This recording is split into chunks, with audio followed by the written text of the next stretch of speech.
Good evening and welcome to the school committee meeting of April 10th, 2019. We had an executive session that started at 6:15 and we just adjourned, so I apologize for being a few minutes late. So as we start every meeting, I'd like to remind you that this meeting is being broadcast live and is also being recorded for use at a later date if needed, so please keep that in mind. Would you please join me in the Pledge of Allegiance to the flag?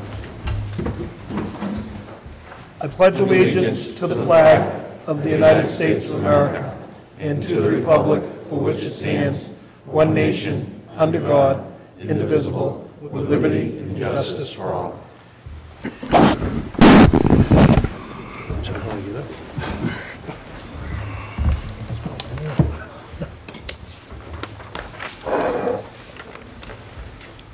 Okay, also, would you join me in a moment of silence, please?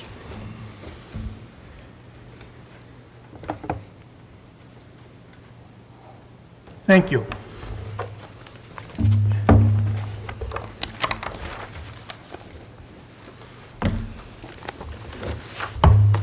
Thank you all for coming. It's nice to see a full house. We've got a lot of ground to cover this evening. We're going to be discussing, if everybody has a copy of the agenda, several different things that are pertinent. So if you need to speak or you would like to speak, please raise your hand. I'll acknowledge you. Come up to the podium. Tell us who you are. And everyone will have an opportunity to be heard. And anyone have any questions before we get started? I'd entertain a motion to approve the minutes of March 11th. So moved. Second. Discussion? All those in favor? I'd entertain a motion for March 13th minutes. So moved. Second. All those, any discussion? All those in favor? I'd entertain a motion for March 27th. So moved. Second. Discussion? All those in favor? I'd entertain a motion to accept the minutes of the school committee and the Hanson Finance Committee of April 2nd. So moved. Second. Any discussion? All those in favor? Unanimous. Student advisory report, Maura?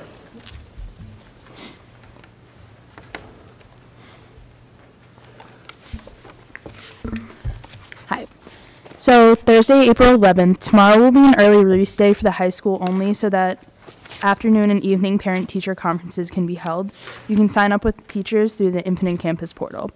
Friday, April 12th, to celebrate spring, the Habitat for Humanity Club will be showing Dr. Seuss's The Lorax in the Performing Arts Center from 6:30 to 8:30 p.m. This is a free event for parents and their children. Popcorn and other refreshments will be sold and there will be raffle prizes. Children under 12 must be accompanied by an adult. Saturday, April 27th, the Whitman-Hanson Best Buddies will be having their 4th annual 5K/1 mile fun run/walk on April 27th at 10 a.m. The race will start and end at Whitman-Hanson High School. Participants have the option to either run or walk the 5K portion or the 1 mile portion of the race. Registration is $35 for adults and $20 for students. Included in the registration is a Whitman-Hanson Best Buddies race t-shirt. The link to register can be found on the school website. Saturday, April 27th is also the Whitman-Hanson Day of Service. All students, staff, clubs, and teams are invited to participate. As of today, service projects include working with Annie's Kindness Blankets, Camp Quaney, both Whitman and Hanson food pantries, Green Hanson's annual Cleanup Green Up, Whitman Public Library, and the Best Buddies 5K. For more information, please see Ms. Tannis and Mrs. Glambos.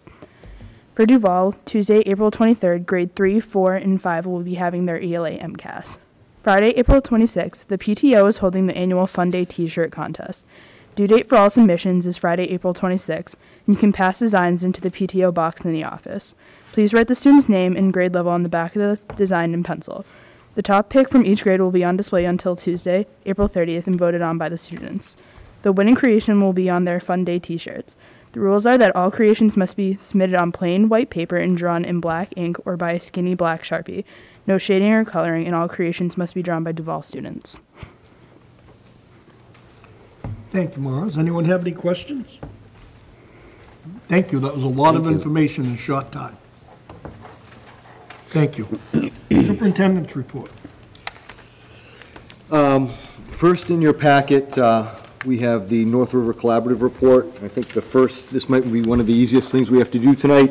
The Board of Directors met with the Director of the North River Collaborative, and when he submitted his collaborative agreement to DESE, they had him adjust and do some wordsmithing. As you can see on the front page of that agreement, he wordsmithed it, we looked through it, and our Board of Directors approved all changes to the collaborative agreement. We just need a vote to make these amendments and support our Board of Directors from the school committee. I'd entertain a motion to amend the agreement as presented. So moved. Second. Discussion? All those in favor? Unanimous, thank you. Conley waiver discussion. As you know, a few weeks ago, we had a little sickness issue at the Conley School. I want to thank Chief Greno, our nurse leader, Lisa Tobin, and Nurse Julie over at Conley for supplying George and I some pertinent information early that Friday morning of the 6 students and the potential norovirus-like symptoms that forced me to make the decision to close the school. Assistant Superintendent Farrow then called DESE to ask or inquire if we are required to make up that school day, and George will give you some information of what he found out from the department. All right, so you have highlighted a couple of pages under education laws and regulations in your handout, and what I'm speaking to is the student learning time regulations, which is 603 CMR 27. What that says is that the day will need to be made up the 185th day because the law requires that all students go 185 days. When you read through it, there are different stipulations that say due to time of year, due to such things of that nature, already previous loss of days to weather, there is a way that says some of these things can be waived. There is also a provision in that under 603 CMR 27.06, which states that the school committee may ask the Commissioner of Education for a waiver. That would be a letter that's written from the school committee. Superintendent Simonak would write that letter, but the decision you have to make as a school committee is, do you want to ask Commissioner Riley to waive that day so that we all end, all schools and all students and staff end on the same day? There is, only the Commissioner of Education is the one that can say that.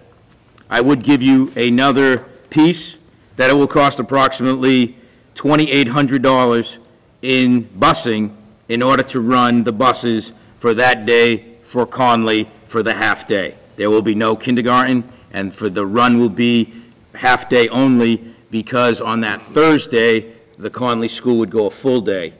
The other 5 buildings would go a half day, get out, and then on the Friday, the Conley School would go for the half day. So the decision that you have to discuss is, do you want to apply to Commissioner Riley with the letter asking for the waiver to not have school on that day? And just so your own edification that you know, it'll be approximately $2,800 to do that. Helene Betancourt from the DESE was the point person on that I contacted, and we spoke twice on this. Okay, so does everyone understand the options? We will, if we go one way, we'll be looking to the commissioner to waive that day for the Conley School only. If we go the other direction, the Conley School will be finishing 1 day later than the rest of this school district. One actual half day. Half day. And it will cost $2,800 for buses. Okay? Seeing as it's 2 different motions, I'm going to let you enter into discussion, and then we'll hear it all and see which way you want to go. Is everybody okay with that? I've got Mr. Boyce first, Mr. Small, then Mr. Trotter. Well, I want to make the motion. Okay. The motion first. Okay, go Whether it's ahead. 2 or 1, but I motion that we write to Commissioner Riley and waive the day. And I'm stating that and I didn't need to go on a tour yesterday to see this, I already knew it. The content of education isn't in the length of days or the minutes you spend. That is very valuable time. But I've seen kids that have a continuity from a group of people that deserve millions of applause and millions of standing ovations in the everyday work that they do. And I knew that. I've worked that with them, many of them. I'd love to return and help in their class, especially Mr. Jeffers, right? He was the first. Yeah, he was. Yeah, so that, I got a long list, Mrs. McGann. The content is in what these folks deliver, the paraprofessionals, the staff, and of course the teachers. So my motion is to waive it, Your motion is to waive it. to apply for the waiver, yes. Would someone second? Second it, all right. We'll just, now you can continue in the discussion. Fred and then Bob. Sorry. And then Chris, go ahead. If we apply for the waiver and they say no, then we're stuck to go. Correct. Correct. So they would get back to us on a timely enough basis. One would hope. Yes. You know, I mean, I'm inclined to ask for the waiver. And I feel we have nothing to lose by asking for it. Especially, you know, you've got families that have made plans, you know, based upon the last day of school. You've, you know, perhaps siblings that are middle school or high school, you know, could, you know, cause quite a bit of dissension in the family as well. I think we need to be cognizant of that, so I'd be very, very much open to asking for that waiver. Bob? I'm sure there's both sides to this question, but I was curious, did anyone ever look into hours? Could they make up hours over the next 3 or 4 months to do that? No, because I asked that question because I thought we'd be okay, because we would satisfy the 900 hours at the elementary level. And Helene Betancourt was very, the woman from the DESE was very specific, saying that because the students and staff did not report, the day needs to be made up. After April 1st, it wouldn't be if you already had 5 snow days. After June 1st, they take it off the books. But the hours do not count. It's the showing up of the 185th day. And to clarify that from George, if the staff had shown up, and if students actually came in for 15 minutes that day, staff or no, it would have been declared a day. Similarly, in a few years back, we had an issue at the high school. Staff and students showed, were reversed back out, it counted as a school day. Chris? I'm all set, I was just seconding. So 2 things. For George and Jeff, what's the likelihood of them, I mean, I'm sure other districts have had to do this before. I know that Likelihood of- somewhere, I don't know about this commissioner, because I don't know any that this commissioner has waived, but it has taken place that there was some roof issues that happened in Hingham. There were some in, I believe, Lawrence last year due to sickness and due to more structural, and those things were, there has been a history that waivers have taken place and been granted. Okay. Yeah. And then just the second thing, let's think back to last school committee meeting, when we're discussing the 2 weeks for Christmas vacation, and everybody brought up time in the classroom. You gotta learn, gotta learn, gotta learn. So, and I mean, I'm okay applying for it, no problem at all, but we seem to have done a little bit of a 180 here with that, so. Mr. Boyce? Yes, your point taken, but this is a 180. This is everyone, and it's equal, it's treating them on an equal basis in an emergency. I'm not disagreeing No, with okay, that. but my I just point want is to say, it's just kind of we're not figuring taking a out 180. the next meeting. We're treating everything as it is individually. But thank you. I don't know. Fred?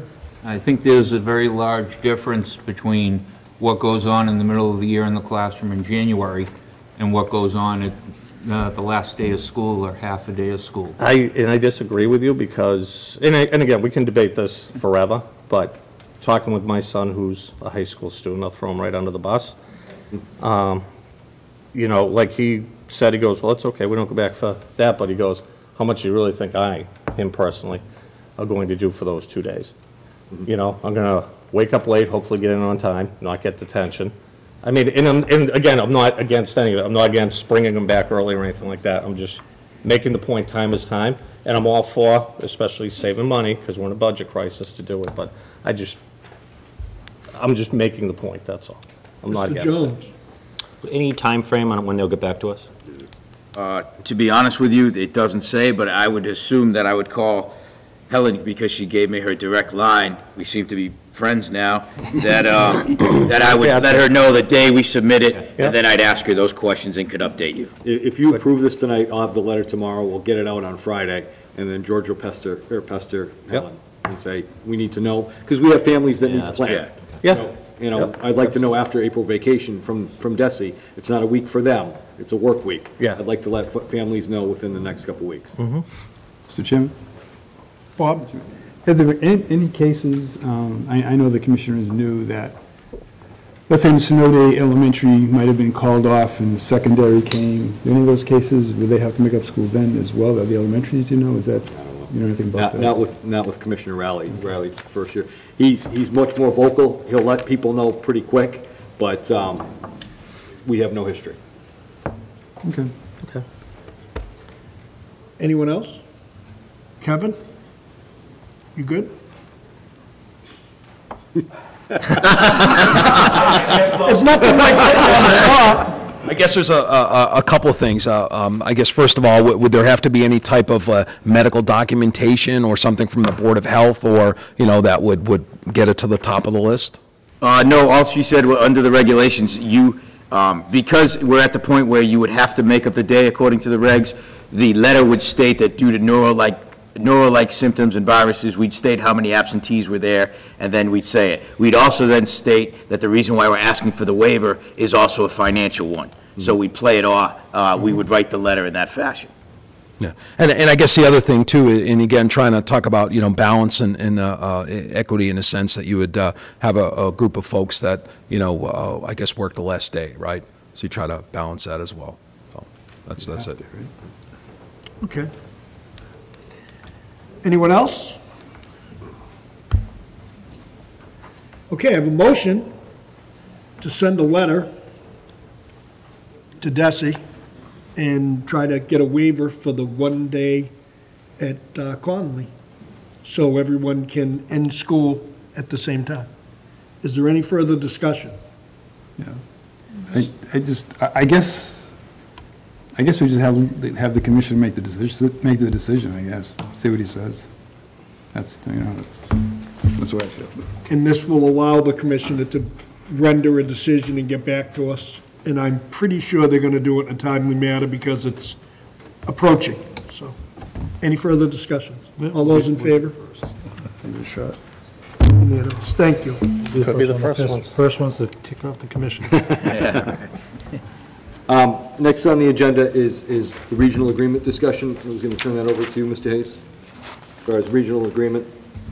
We will, I believe that the town of Whitman still has to consummate the vote, and then we'll be moving forward with the rest of what we have to do for the regional agreement. It's pretty much cut and dried. I believe it's, Randy, do you know if it's on your agenda for your next meeting? I believe it is, correct? It was voted on by the board already. So it'll be on. Oh, it was. Thank you. Okay. Thank you. Okay. Thank you. Next up, Unit B MOU, or MOA, excuse me. We noticed a typo on page 4 of the MOU that or MOA that we signed a couple meetings ago. We discussed it with the members of Unit B. The typo actually was on page 4. For all other positions, year 1 actually had plus 1,000 next to it. That was a typo that we hadn't agreed to, so we subtracted that. So the MOA that you have currently is the correct MOA. Although it took $1,000 away from other members of Unit B, they agreed that it was a typo, and we reformulated that. Kevin, are you good with it? Beth? I'd entertain a motion to accept the document as amended. So moved. Second. Is there any further discussion? You're both okay with it? Any discussion from the committee? All those in favor? Unanimous. Thank you. Going to ask Christine Suko to come up, talk about year-to-date expenditures. Hello, everyone. All right. The single page, we'll look at the revenues first. So as you can see, we received all of our assessments from both towns to date. The Medicaid reimbursement, we expect one more payment toward the middle to the end of June. We expect 3 more payments from Chapter 70. Chapter 71 Transportation, we get 1 lump sum payment in June. I want to bring your attention to the interest income. We had estimated 50,000. We've already brought in just over 74,000, and anticipate probably bringing in another 25 to 27,000. So we can anticipate that the interest will probably be somewhere between $50,000 and $51,000 more than what we anticipated. So that will go right back into E&D once we certify in August or September. The last two, the circuit breaker and the E&D, I've told you this before, I typically make these transfers in the end of June when we're beginning to balance out the books for the year. Anyone have any questions for Christine?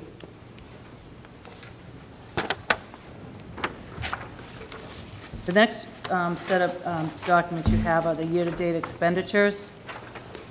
Just want to bring to your attention that some of the substitute lines are over, and that is due to some paid leaves of current leave of absences right now.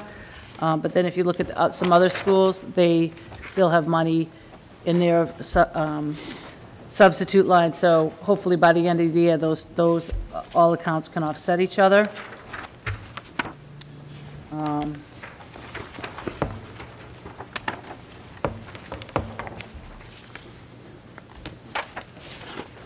Take a look at page 7.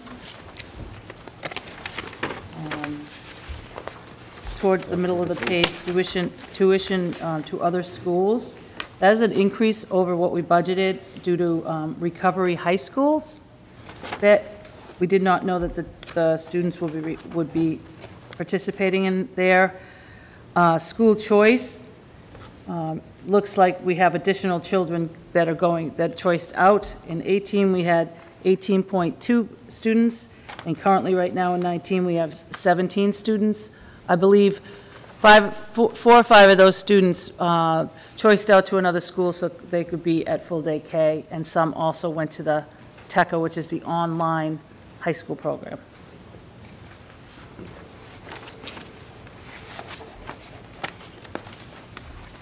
Move on to page 9.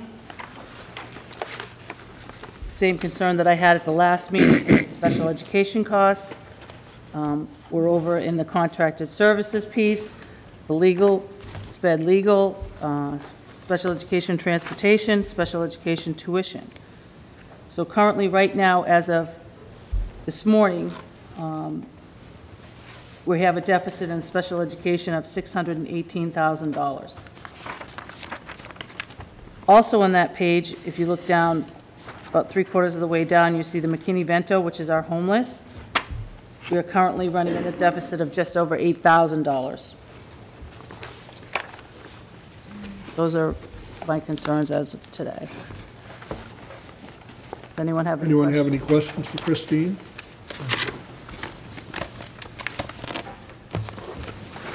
No questions? Everybody good? Thank you, Christine. Thank you, Christine.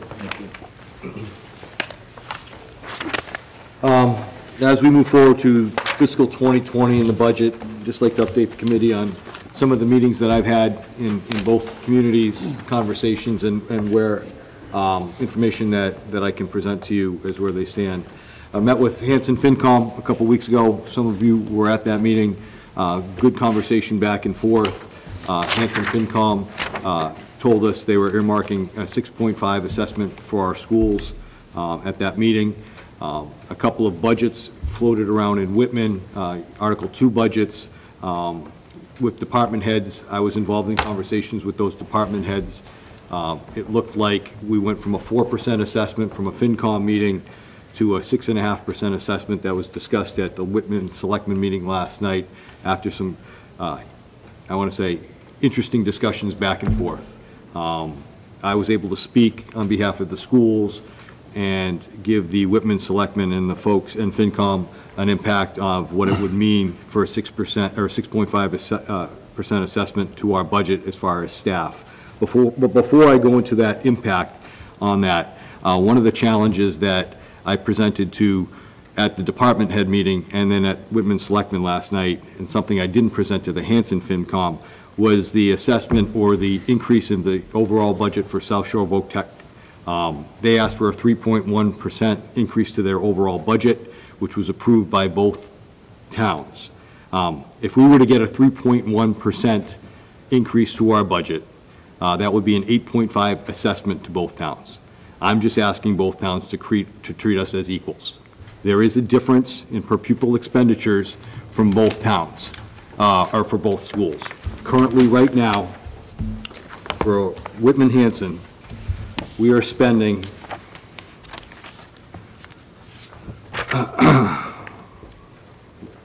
where's my number? $12,740.36 per pupil. South Shore Voc Tech is spending $21,142 per pupil.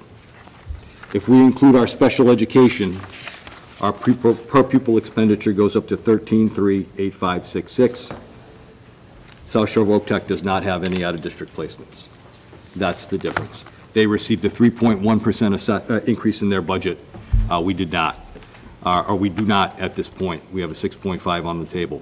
At a 6.5% assessment, that would increase our budget 1.7%. So there is a differential between both South Shore Voc Tech and us. That's the only school I'm wishing to compare us with because we are sending students over there. I'm not including Norfolk Aggie.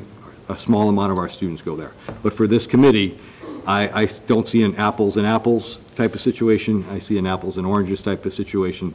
And I think South Shore Voc Tech is a very good institution for our students to attend if that's their choice.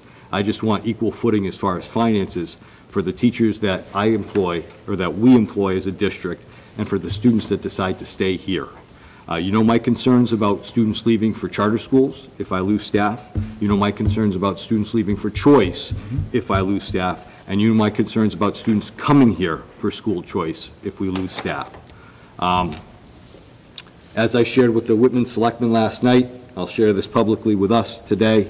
At a 6.5 assessment from both towns without any use of E&D, I'm looking at 3 non-union employee staff from the district being cut. I'm looking at a guidance cut.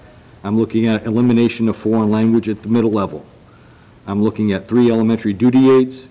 I'm looking at 3 paraprofessionals district-wide and 19 classroom teachers. I'm also looking at our part-time elementary music person that we employ part-time. That's without any use of E&D. The teachers are classroom teachers that are K to 12. We're looking at, if we remain at 6.5%, a pink slip for all non-professional status employees within the next 2 days. I know members of this committee went on a tour yesterday, and I appreciate that because I think you were able to see what happens in our classrooms. Great things happen for all kids. You saw students who had high abilities, you had students that struggle, and you saw teachers that care. You saw teachers working hard, you saw smiley faces, you saw culture that showed that there's acceptance all the way around the district. And I appreciate you being able to see that so you can relay that to our taxpayers. They're getting a Cadillac for a Yugo right now. It's the best bang for your buck in town, and I believe at the selectmen's meeting that was brought up. Somebody on the FinCom yesterday mentioned that we are in the bottom in per pupil expenditures in the area. I would hope that we could get further along. I don't know if we're 7th from the bottom. I don't know if we're 10th from the bottom. I just keep hearing bottom, and I'm being tired of being on the bottom. I think, again, our teachers do yeoman's work for not a lot. This 6% increase, even though there will be layoffs, maintains a curriculum that we're committed to give our teachers. It also retains social emotional learning and supports for our students. And as you all know, our social emotional support system in place in our state, in our country, and in our schools is broken, and we need to support students better. So we're maintaining that, even though at 6.5, we might have some layoffs. It's a leadership decision that we need to do for our students. I'm just asking the committee to make a fair and equitable decision for our students, equitable to that of South Shore Voc. Okay. I think it needs to be discussed again. I'm going to explain how we start out making an assessment. There's a lot of confusion, and there is every year, and there has been for many, many years, so no one's getting a blame here. When the superintendent comes to the school committee, they come and they tell us what they need to do a budget. In the difficult years, which has been the last several, the superintendent has presented a level service budget. Well, this year's budget, to be level service, without adding anything, came in at 15.1% assessment to the towns. This is not a 15.1% increase in the budget. If you look at the budget at $53 million, roughly, depending on which ones are granted, and you took a 15.1% hike, it would be much more than what the assessment is. So lots of times, people get the assessment confused with it being a 15.1% total overall budget increase. It is not. It's a 15.1% assessment to the towns. And when that assessment goes out, that's what the superintendent's job is. He's here to tell you. He would be reckless if he didn't tell us what we need to run the school district. So he comes and he tells us that. And the school committee starts with what he tells us, and this committee decided at 15.1. Now, that's when the motion starts on where we're going to end up. There are a lot of moving parts with it. There's E&D, and people say, what is E&D? It's excess and deficiency. Well, in the years past, we weren't on a munis system, so we were budgeting off of what previous years were, and it goes up and down. So lots of times a number might get over budgeted, and then if we don't spend that much money, it goes into excess and deficiency. E&D is also used for any cost during the year that might come up, because we can only come to the towns once a year to look for a budget. So if we have a school that had a problem, we have the money to go ahead and fix it, and then sometimes we come back to the towns for the capital to replace it in E&D. But that's how the money gets replaced. With the munis system, it's gotten to be a much tighter budgeting, so it's getting more and more difficult to replace money in E&D. The state law says you can have 5% of your budget in E&D, and that's the good figure. We haven't been at 5% for years, and every year we hit E&D to backfill what's going on in the assessment. This is the decision the committee has to make this evening, because we are at 15.1%. The towns are at 6.5% to the schools. Now, there has been, I'll get into that in a few minutes, there's been some movement on that. But that's what it is. Does anyone have any questions about how these assessments are calculated? Because it does get confusing, and every one of the members that's sitting right here has been, somebody's come up and said, explain that to me. It's how it works. It's been going that way for many years. But again, the superintendent's job and our job, after he tells us, is to tell you what it costs to run this district. The town's job is to tell us how they're going to fund it. And that discussion has been going on for weeks and weeks and weeks for anybody that's been watching it. And it's, at times it's been difficult. It's always a difficult time of the year for everyone involved, including the school committee. We go to lots of meetings and we try to meter it out, because obviously the 10 people that are sitting in front of you are all interested in education for students, in providing the best education that they can, and keeping employees. You heard the superintendent tell you what 6.50 is going to do as far as job loss, or pink slips, as we say. And by the end of the night, we'll know that. Tomorrow, they will be going out. we have, up until town meeting and previous history, I have to mention this, has shown us we have adjusted a number on town meeting the night of. I don't want us to be in that position, but sometimes that does become what happens. We'd like to get it settled. We'd like to come to a figure. We want to make it work for everybody. So I'll open it up. If anyone has any questions, I'm going to start with Chris. So I want to ask a quick question. I'll have a comment in a little bit, but quick Go ahead. question. So to Jeff, before we start hashing out numbers, 15.1 was what you came to us for level services. Correct. Based upon all the analysis and any type of review you've done up to this point, what is that number? Because I don't think it's that far from 15.1, but I want the record to reflect what is that number today? Not what are the towns giving you. What is your number for level services? Let me get back to you, just move some things around. I wasn't expecting that question. Yeah. For a number. Okay, Bob, then Fred, All right, well, and then Mr. Boyce, and then I guess Bob? my statement may coincide with what you have to say, but I think I would like to at least open for discussion. I know 15.1 is probably out of reach, obviously, but I would, for discussion purposes, I'd like to start at 10%. I couldn't hear, Bob. For purpose of discussion, I would like to look at 10%.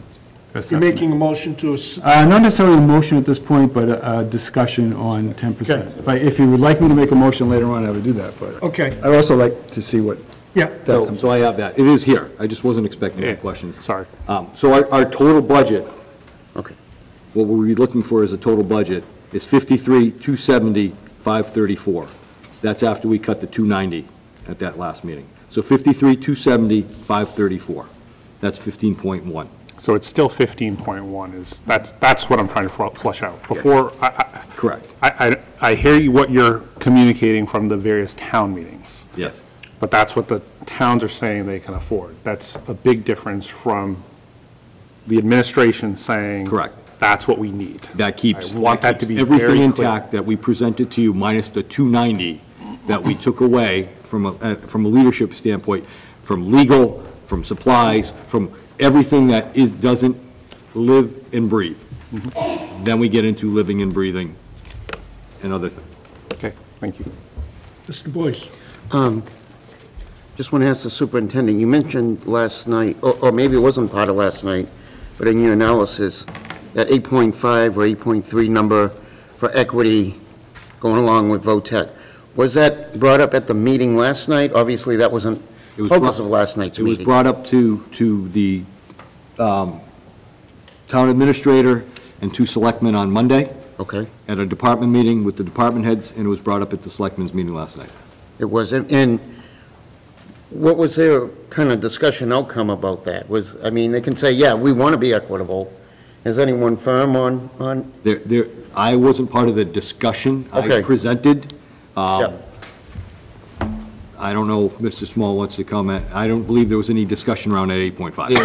There wasn't, the towns, I believe, the way they're formulating their 6.5 is based upon what they can give in jockeying different lines and different things. And my argument to that was I just wanted to provide that there should be parity Yes. amongst all children in Whitman-Hanson and not a little more because there are less kids, so it's less cost.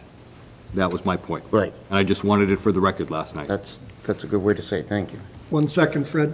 Christine, how much is in E&D? $961,237. 961,237? Correct. Thank you. Fred? Jeff? Yes. Within the 15.1 budget, I know we have, I think it's $5,000 school committee that's dedicated toward us. I believe it buys waters and our conference down the Cape, et cetera. I know myself, if I want to go down the Cape for the conference, I'll pay for my own badge. I think at this point in time and with this type of budget, if we can eliminate, it's pennies, but it's something in some place to start. It's one of the line items. If we took away that $5,000 of a major portion and just kept perhaps our memberships open, between Mars and MASS, That might be, a little bit of savings there. As far as overnight travel or, paying for hotel rooms, I know I've never submitted my slip, that if you did want to go down the Cape, you go down, you come back, type of thing. And if we maybe establish a no travel policy, we look at some of the little things that we can do to start chipping in, toward making a little bit of a difference as well. That's 5610 line item. Dan? No, that's line item 5610 for travel. 5,000, just take it out of there if everybody wants to Okay. put that through. We could do that, $5,000 less. Got a motion? That's your line item, so I really can't touch that. Okay. I think it's Motion and pass it. an important fact. I have spoken to Mike McHugh and Todd from Hanson, and Hanson is prepared to go to 7.5%. And they're part of the assessment. I just spoke to them yesterday. So that gives you a little bit more input. We have 961,237 in E&D. We are also over approximately, Christine, 618. 650,000 in special ed? Well, they have to. Yes? Yes, that is correct. Okay. Now, can you come up and explain to the circuit breaker part of it so everybody is clear on it? Because, and how we end up $650,000 over what we budgeted?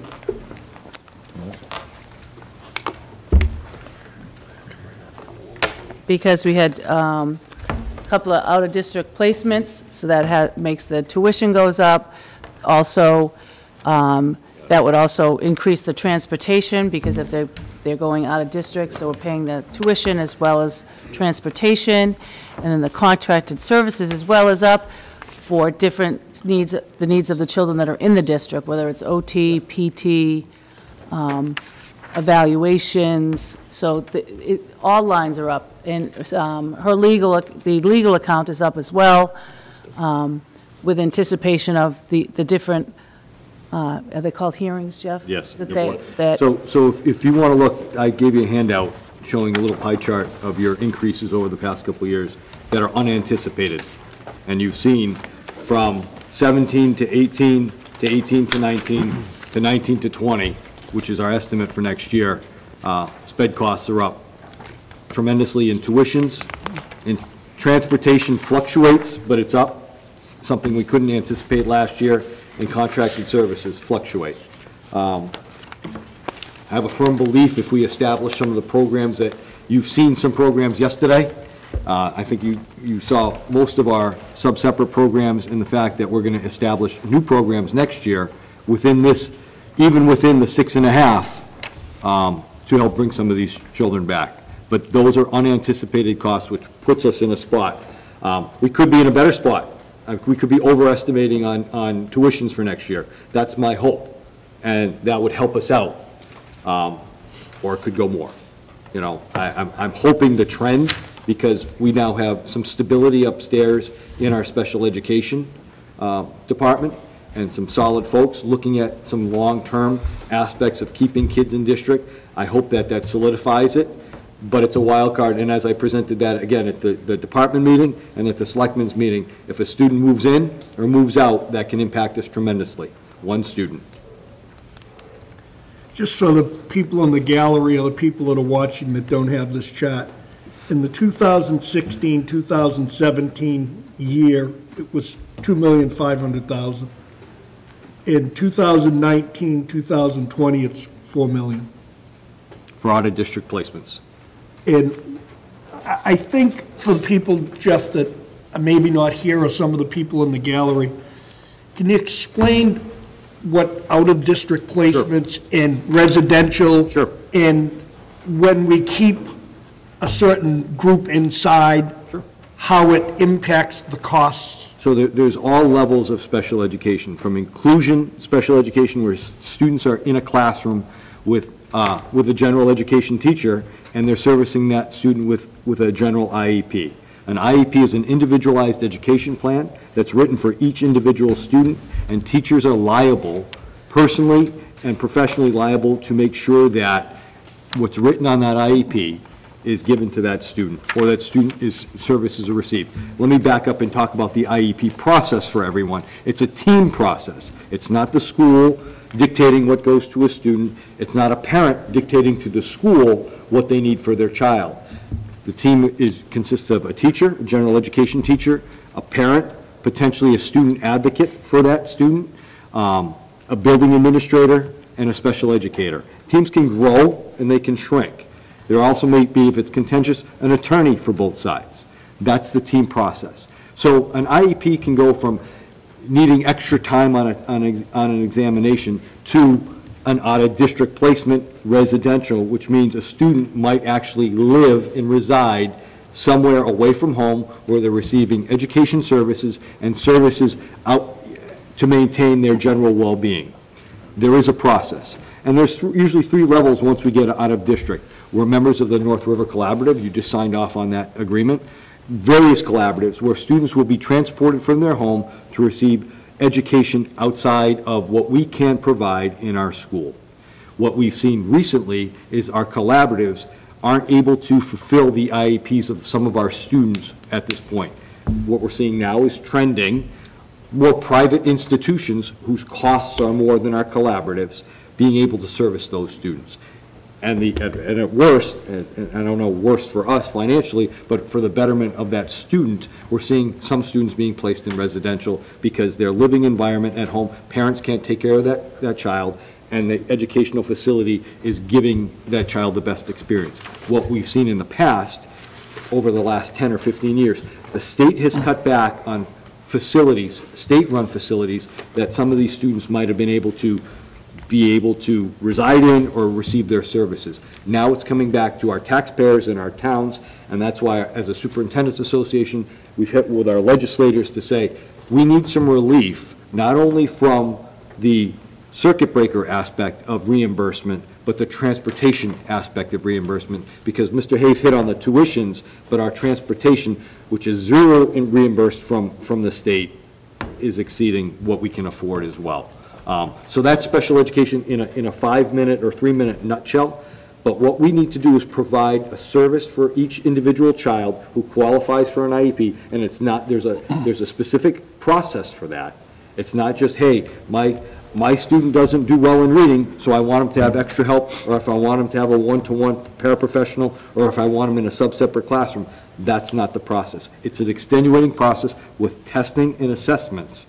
So sometimes folks say, you just give these IEPs away, or any parent gets what they want. That's not necessarily true, and that's why our legal costs are up, because we're consulting attorneys to make sure we're making the best choices for us financially as a district and for the child. I think the challenge for some of our special educators, our principals, and our director of special education is to sometimes, and parents feel like this is a fight, us and them, but they are bound to make sure that we service the child, but also look at our financial plan or the finances of this, and make sure we put the child in the appropriate setting for that student.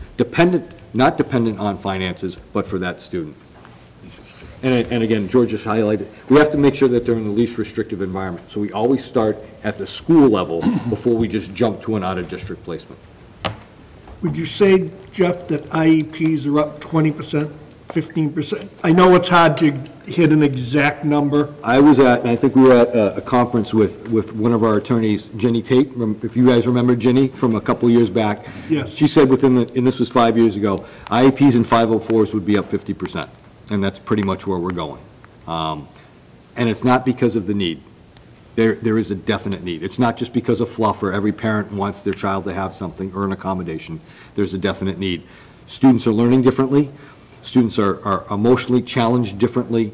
And if you're starting to look at different research, and there's all kinds of stuff coming out, kick your kid outside, get them away from their screens, all these types of things that we're starting to catch up on. But we're still servicing our students here in the classrooms on a day-to-day basis. And we're seeing more and more students not being able to cope because of anxiety, because of stress. And that's starting in kindergarten and preschool now, not just at the high school level at APs. You're seeing it across the board. and students really feel this anxiety or the stress or have some specific learning disabilities. So that's where we're at. And I would say, yeah, 20, 25%, maybe even 30% we're up as far as we're writing IEPs in the district. Before I get to Bob, I want to talk a little bit about the unfunded mandates. I know we keep hitting on that, but that is a definite subject, 150% true, in how it works and how we end up in these situations.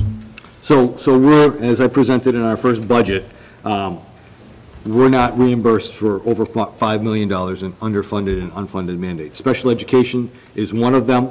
Teacher evaluation is one of them. McKinney-Vento is one of them. There's a laundry list, and as I presented to you, that's hurting us tremendously. We are on the backs of our legislators asking for more assistance, but there's a process to that as well. I know the governor's budget, or the governor's looking at some proposals right now to give us some relief, but that relief isn't here yet. But we are being crippled by underfunded and unfunded mandates.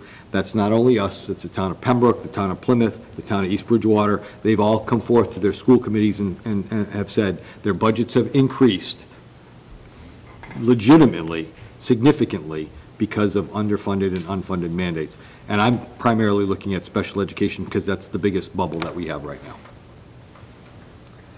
Is everybody clear what mandates are? The state makes laws and says we have to follow them in layman's terms, but they don't tell us how they're going to fund it. So ultimately, when you come up with $5 million worth of unfunded mandates, it goes back to the taxpayer in the town, depending on what goes on in the school district. Questions, anyone? Any Well, committee? they do tell you how they're going to fund it, they just don't fund it. Yeah, they don't fund it, I understand that. Chris, then Fred. On the topic of special education, right, if I'm looking at your numbers here, it's roughly $1 million increase over the last year, right? So I think the issue with that, just for folks to take away, is that's not equitable. So if we're talking about $1.5 million or $2.5 million coming in as new money, and you're spending $1 million in special education, it's not equitable. Because when you look at the costs for everything else, you're cutting services. Correct. Right? Correct. So for us, this is where it puts us in a really tough spot. I believe in the special education system in the United States. I think it's what separates us from other nations. You've got to do it. You've got to take care of all children. So I'm not advocating against it at all. I strongly believe it's super important. But at the same time, if you're taking $1 million annually, it's massive. It puts us in an impossible position to try and do what's right for every other student. So I think that's, when we start talking about some of the other departments in town, they don't, this is where we're apples to oranges. They don't have the unfunded mandates. They don't have the special education constraints that we have to deal with, so. And one of the arguments that I proposed, or I said to Mr. Salvucci the other day, and it's true, in the 3.1% increase to South Shore Voc Tech, that includes their capital. And my argument is, but that doesn't include special ed. Right. So apples and oranges again. And I'm not trying to blow South Shore Voc Tech away. I understand there, but I just want, again, equity, and our special ed is on top of. So our sped budget is $7 or $8 million off the top of my head, but that's an increase of $1 million. And that's where, when I come back and say our overall increase up front was 53 something, take $1 million off of that, and we're in the ballpark of not really having conversations. We're up a couple of percentage points, and we're having difficult conversations, but I have to include that $1 million. And that's what I've had those conversations with different folks in both towns. And I know sometimes folks get glassy-eyed, but the true unfunded, and I think Mr. Cullity said this upstairs, where he compared, if every fire department had to transport people for free to the hospital back and forth with no revenue, that's what we're doing for some of our students. And I think that's a good analogy to have, because we're providing a service out of our budget that we can't recoup at this point. Fred. And just to clarify on the unfunded and underfunded mandates, something I recently learned and would like to make sure that I share. Any mandate that came before the Ed Reform Act of '93 or Proposition 2.5 is grandfathered. So the state's not required to fulfill that mandate. So, you know, special education was part of Ed Reform in 93. On regional transportation, we argue back and forth about getting 100% reimbursement, and it's been typically in the 60s. Last year, I believe it was in the low 70s, 72, 75? 71, 2%. 72, yeah. 72. You know, full funding, while there are petitions from our legislators that they've signed on to get us that money, it's just not happening, and it's not required to happen, unfortunately. It's very, very disappointing. I just want to share that. Bob, That's only, thank you. that's only 72% of what qualifies, what is reimbursable. Yeah. So, based on last year, we had just under $1.3 million that was reimbursable, and we're getting 72% of that. Yep. Which is about just under $1 million. And right now, our current circuit breaker balance is $887,000, with the anticipation of getting one more payment of $245,000. So that brings it to just over $1.1 million. But we've already committed this year, FY19, out of that, $735,000. So at the end of the year, anticipate having, you know, just under $400,000 in circuit breaker. Yeah, and I think best case scenario from what they're talking about up on the Hill is 75% on circuit breaker. House Ways and Means budget came out today.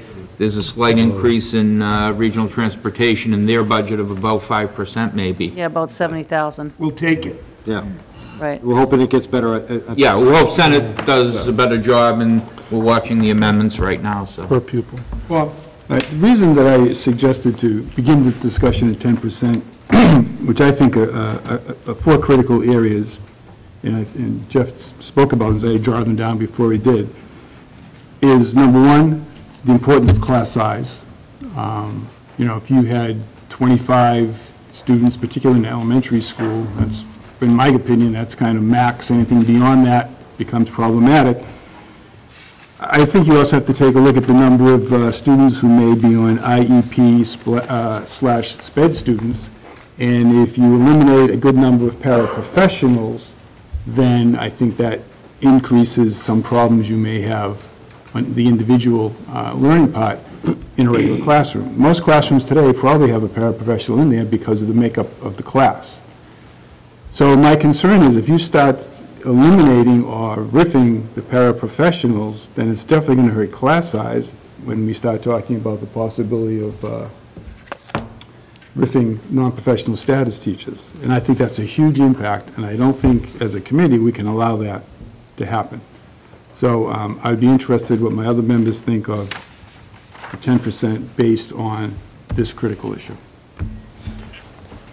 Mr. Boyce. I can totally support Mr. Trotter, but I'm very concerned with just marginal numbers like Mr. Small was reporting from the House Ways and Means, and we don't have a lot more knowledge about what's coming from the Commonwealth, if anything. I'm almost destined to stay at our 15.1% number. I've heard a lot tonight, but I haven't heard enough to substantiate that we're moving away from that. And I'm happy to play ball, and I'm happy to be in agreement, but I think we still need a little bit more. And it might call for another meeting of this committee this month. Obviously, school vacation next week, and everyone should enjoy themselves, but, you know, there's still work to do here. Mr. Boyce, I can guarantee you we're going to have a couple of meetings in the next few weeks. Awesome, good. So you don't have to advocate for that. All right, thanks. You're on. Put it on my Fred. calendar. I'm good. Anyone else before I open it up to the gallery? I would remind everyone, please stay on the assessment Yeah, just discussion that we're having. Just one quick thing. Go ahead, Dan. School choice. It's never brought up as it should be. I pointed it out to Jeff, I think, last week. School choice, we get that. We get kids coming in because we have a good school system. We take this hit. You're going to see a decline in school choice. We're going to drop things. When that drops, the money goes away, and we lose up to 7 teachers here at the high school, just for that reason alone. That's another thing people don't realize out there. I mean, I'm not too thrilled with school choice, but it's a moneymaker for us, so it doesn't hurt our children to put them in these classrooms where we have seats. If we're going backwards, that's another thing we have to look at. We're gonna be losing more than just what's here, because we run off of school choice, we run off of grants, which is ridiculous. You know, it's, Well, when you heard Christine give you a budget update, she said some of the numbers were off because of no pre-K, that kind no of close. kindergarten all day.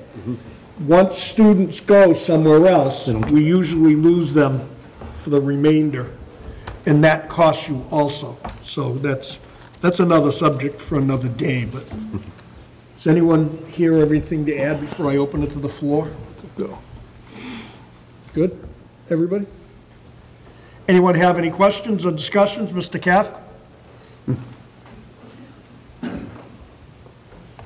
Sean Kane, 31 Forest Street. There's a lot I could say, but I think fundamentally the thing that I keep going back to is probably this. If you feel like the town has been really with us over the last year, hand in hand, kind of reason this out and being supportive, then I would approach this number one way. But you feel like your relationship with the towns have been kind of adversarial, and that they haven't been very supportive, and that you're not very happy with the communication and that kind of thing. And I think you need to approach this number from that direction. And I do think that is kind of the fundamental question. This is a negotiation, and people are negotiating with you. They're negotiating strongly. This is my opinion. I think they're negotiating strongly. They're taking strong action to look out for their departments, which is understandable. It's what they're supposed to do. If people are taking strong action for their departments, and you're taking a mild action because you believe that this is that they've been really supportive over the last year, then I think you're going to get a pretty harsh result. I think if you keep going with this negotiation with a strong mind, with the determination and the compassion that you started with, and you really hold strong with your principles, I think you'll have a different result. You have good reasons to argue. You have good people to argue for. You have children that are depending on you. And this isn't going to be easy. There's no easy solution. I'm upset about the override. There should be an override on the ballot. And they weren't prepared. I sat on the Finance Committee for 2 years, and right now I couldn't support an override because we're not prepared in Whitman. But they should be prepared. They knew about this. They had time to prepare. To me, that is a strong, egregious action against what could be very helpful to this community. That robs parents with the right to just vote for it. If it got shot down and it was done the right way, then that's a democratic process. But to not be on the ballot is a big deal. And that hurts. That's going to hurt a lot of people. That's going to hurt a lot of professionals. This is a hard decision, you know. I don't envy your seat, but I think you do have a lot riding on your shoulders, and I'd be careful about how you move forward. Thank you. Mr. Howard? So I'd like to respond to that. So I respect Mr. Kane. I respect his passion, but I refuse to look at this as a negotiation. I don't care whether the towns have been supportive or not. I think we need to do what is right for the students of this district. I'm not here to play games or negotiate. This is simply what is best for the students of our district. What do they need? I refuse to sacrifice any of their time because folks in either town want to play games with each other on what can and can't be done. We're not buying cars. These are kids' livelihoods, futures at stake. We have to do what's right. Absolutely. Mr. Cath?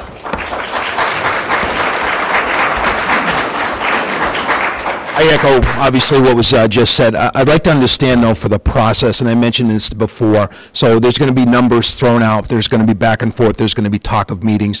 What is the process in the sense, Hanson says a number, Whitman comes out at a different number, where do you go from there? And then there's talk about a couple of meetings here, Supertown this, Supertown. Can you go through that process, make sure that's clear? There is a process in place, Kevin. Both towns have to come to an agreement on a number. They can't be one over here and one over there because of the way it's set up.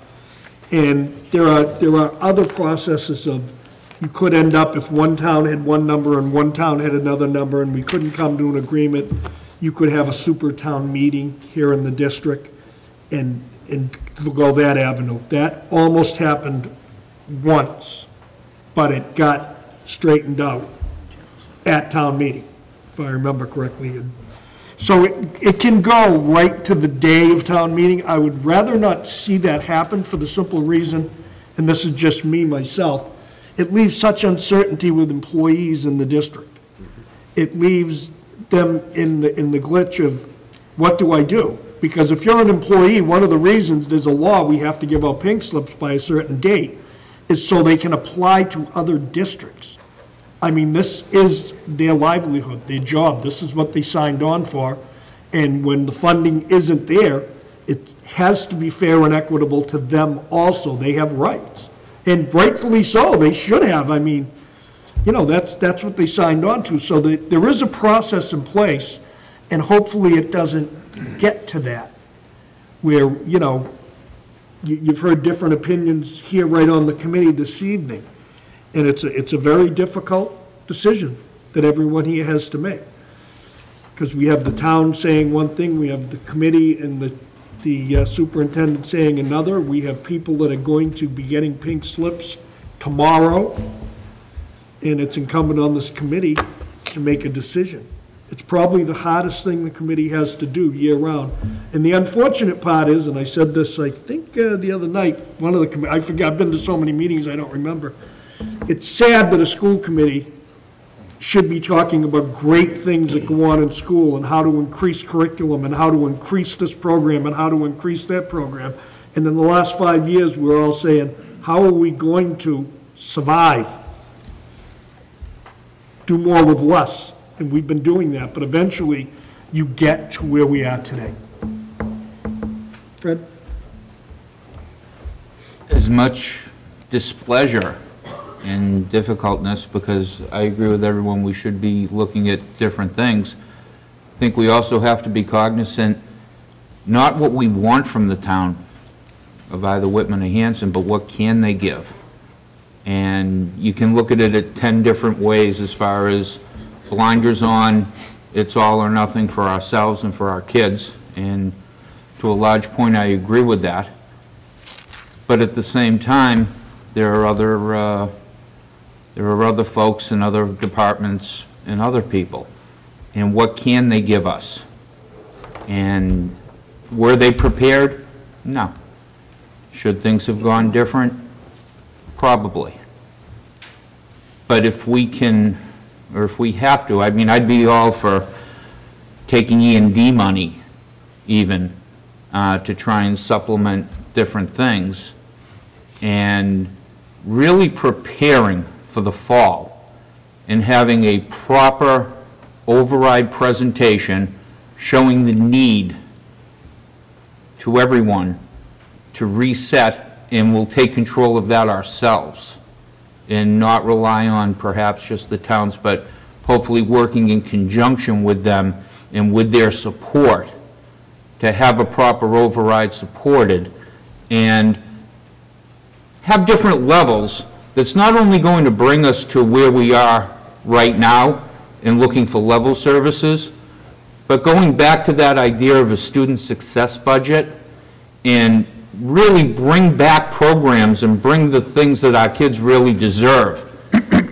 and go for it, so to speak, and let the taxpayer and let the voter decide, you know, do they want to have a best-in-class education, and here's what we can do, and this is what the cost will be, and take control of it. And I think that if we hit a reset button, and as horrible as it is, we may be better off in that respect.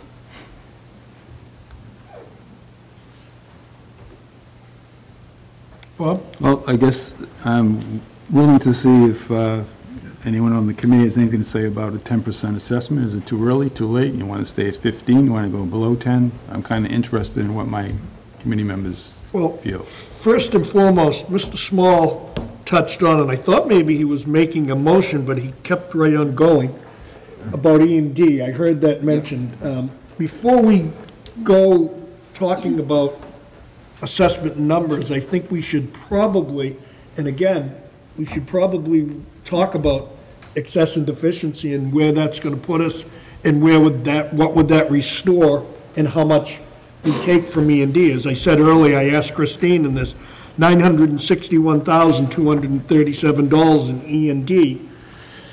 There is no safe number, is because I said a few minutes before that, we're $650,000 over what we budgeted because of the changing processes that went on with special education. So what is a safe number? Typically, in years past, we were at $1.2 million, $1.3 million, and we hit it for $500,000 and brought us into the $800,000 area now. And as I said, in those years, Munis wasn't as close, it's a new operating system, and so that's how we're at 961,000, everything is tighter. So, having said that, Mr. Swan? And also, one thing in discussion with Jeff, on special education, and perhaps you can elaborate, there is a method, if we ran into trouble on our sped budget going sky high over, there is a mechanism through the Department of Education that we could borrow from future circuit breaker money. Yeah, I'm going to have Christine speak, because we actually called DESI on the emergency circuit breaker, what we looked at. The extraordinary. Yeah, extraordinary relief. Lisa Nutt Forbes and I looked at that last fall based on what we anticipated the cost to be this year. And we didn't qualify because we have to spend over 125 or 25% more than what we currently are spending. We're close to that right now, but we're still short about $125,000. But there is a mechanism. There is a mechanism. We didn't qualify, we've already looked at that, you know, because, hey, you know, I heard that we might be able to do this, so we called up and said, hey, look, where are we? We're about it's not free money from the state. At first, that's what I thought it was. Yeah, it was kind of awesome, this is great, we're going to qualify, right? But it's not free money from the state, it's borrowing something that we're entitled to. It's like taking a loan out ahead of time, pay loan. So there is some relief, there is an opportunity if next year we get into some real trouble, if you end up taking money out of E&D that we can't recover from our freeze this year, because I'm still confident that we're going to make our benchmark, even if we're in a deficit. We should be pretty close to being able to put some money, although Munis is a great system and we're more accountable. We froze the budget, we're hoping to recover some money that we'll be able to put into E&D. If we got into some real trouble next year with special education, we could apply to DESI and say, this is our situation, and at worst, put that on them to say, you know, and I think I had a conversation with a school committee member and said, what would happen if we didn't? What would they do, shut us down? I think they would help us out, you know, if we got into some real trouble, based upon our financial, where we've been in the past. I'd like to make the motion that we take $561,237 from E&D. Second.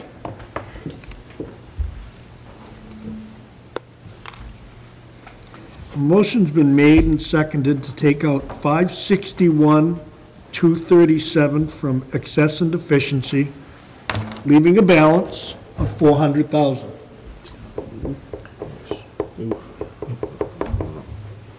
It's been made and seconded. Discussion, Mr. Cullity? Can't touch that. You can't be taking this out constantly every year, and we're going lower and lower to the point where if we do have a sped thing, it's not meant to pay for the operating budget. No, I don't want to hear that we're going to get money back. It's not there. Right now, we have $961,000. We have $650,000 we're going to have to pay out of that. Well, that makes us drop down to like less than 311 if we have to pay that. You know, we need money in that account for certain things. If we drop down to 400,000 now, taking all this out, that's a bad risk.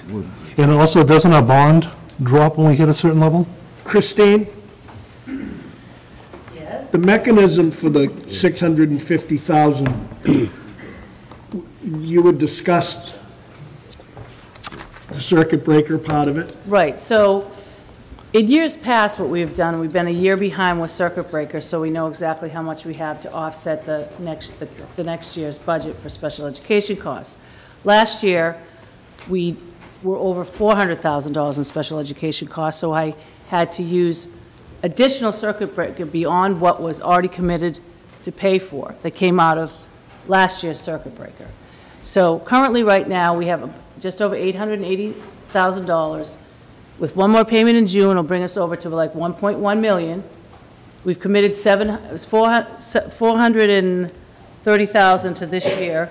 So even if so that would leave us about $250,000 that we could use to offset the current deficit of $600,000 in special ed. So we would still be short about $400,000. But the budget is frozen, so there's a good possibility that that would be able to be offset by monies that will not be spent on non-essential things that need to be done this year. As well as the interest money coming back? Correct. That's why I made that point tonight, that is automatically going to go back into E&D because we can't spend that. It's a revenue offset. Okay. And hopefully, maybe Medicaid, we might get a little more. I just don't know yet. Mr. Boyce. I'm a risk taker. I'm a trailblazer, and you all are. I know, we don't like to follow rules and stuff. We like to do things differently. And believe me, I tried that in the federal government first before I presented on you. Got left out. No, we didn't get, well, that's not right. Anyways, we need to go for this. We need the interest in the $400,000 monthly as we go through the last of this fiscal year. My point being is, let it begin. Let's start. JFK wouldn't want us doing anything any other way. We worked hard last 2 years to get over $1 million from the communities and keeping this going. I think I've already banged this drum and told this story that I left the FinCom to go on the road for my job and traveled to all the presidential libraries to upgrade their ticketing system. I come back, ran for office in 2014, and nothing's changed. We were still at $45 million here. And I said, what happened? It was like nothing moved. We're moving now. We moved last year, we moved the year before. Don't forget about 2 years ago.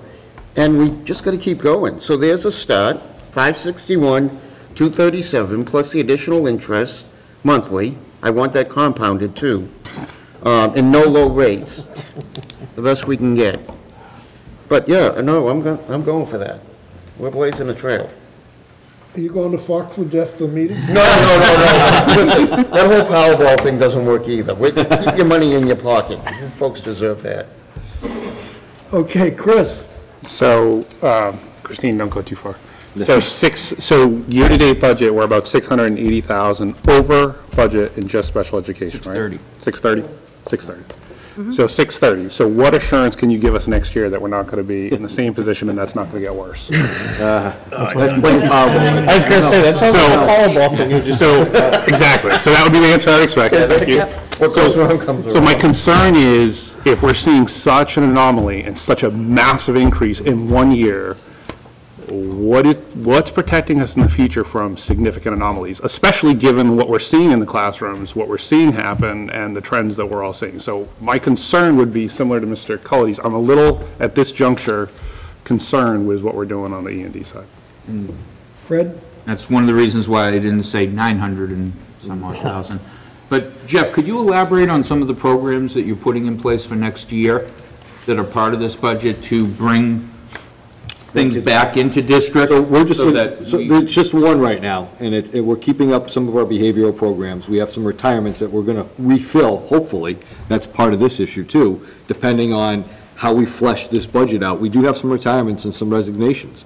So as we move forward, are those positions we need to fill, or are those positions that we're going to lose based upon the numbers that I have? But we're looking at a program at Hanson Middle, a language-based program, that at least we have one student in there that would be going out of district if not, and hopefully we can keep more and more.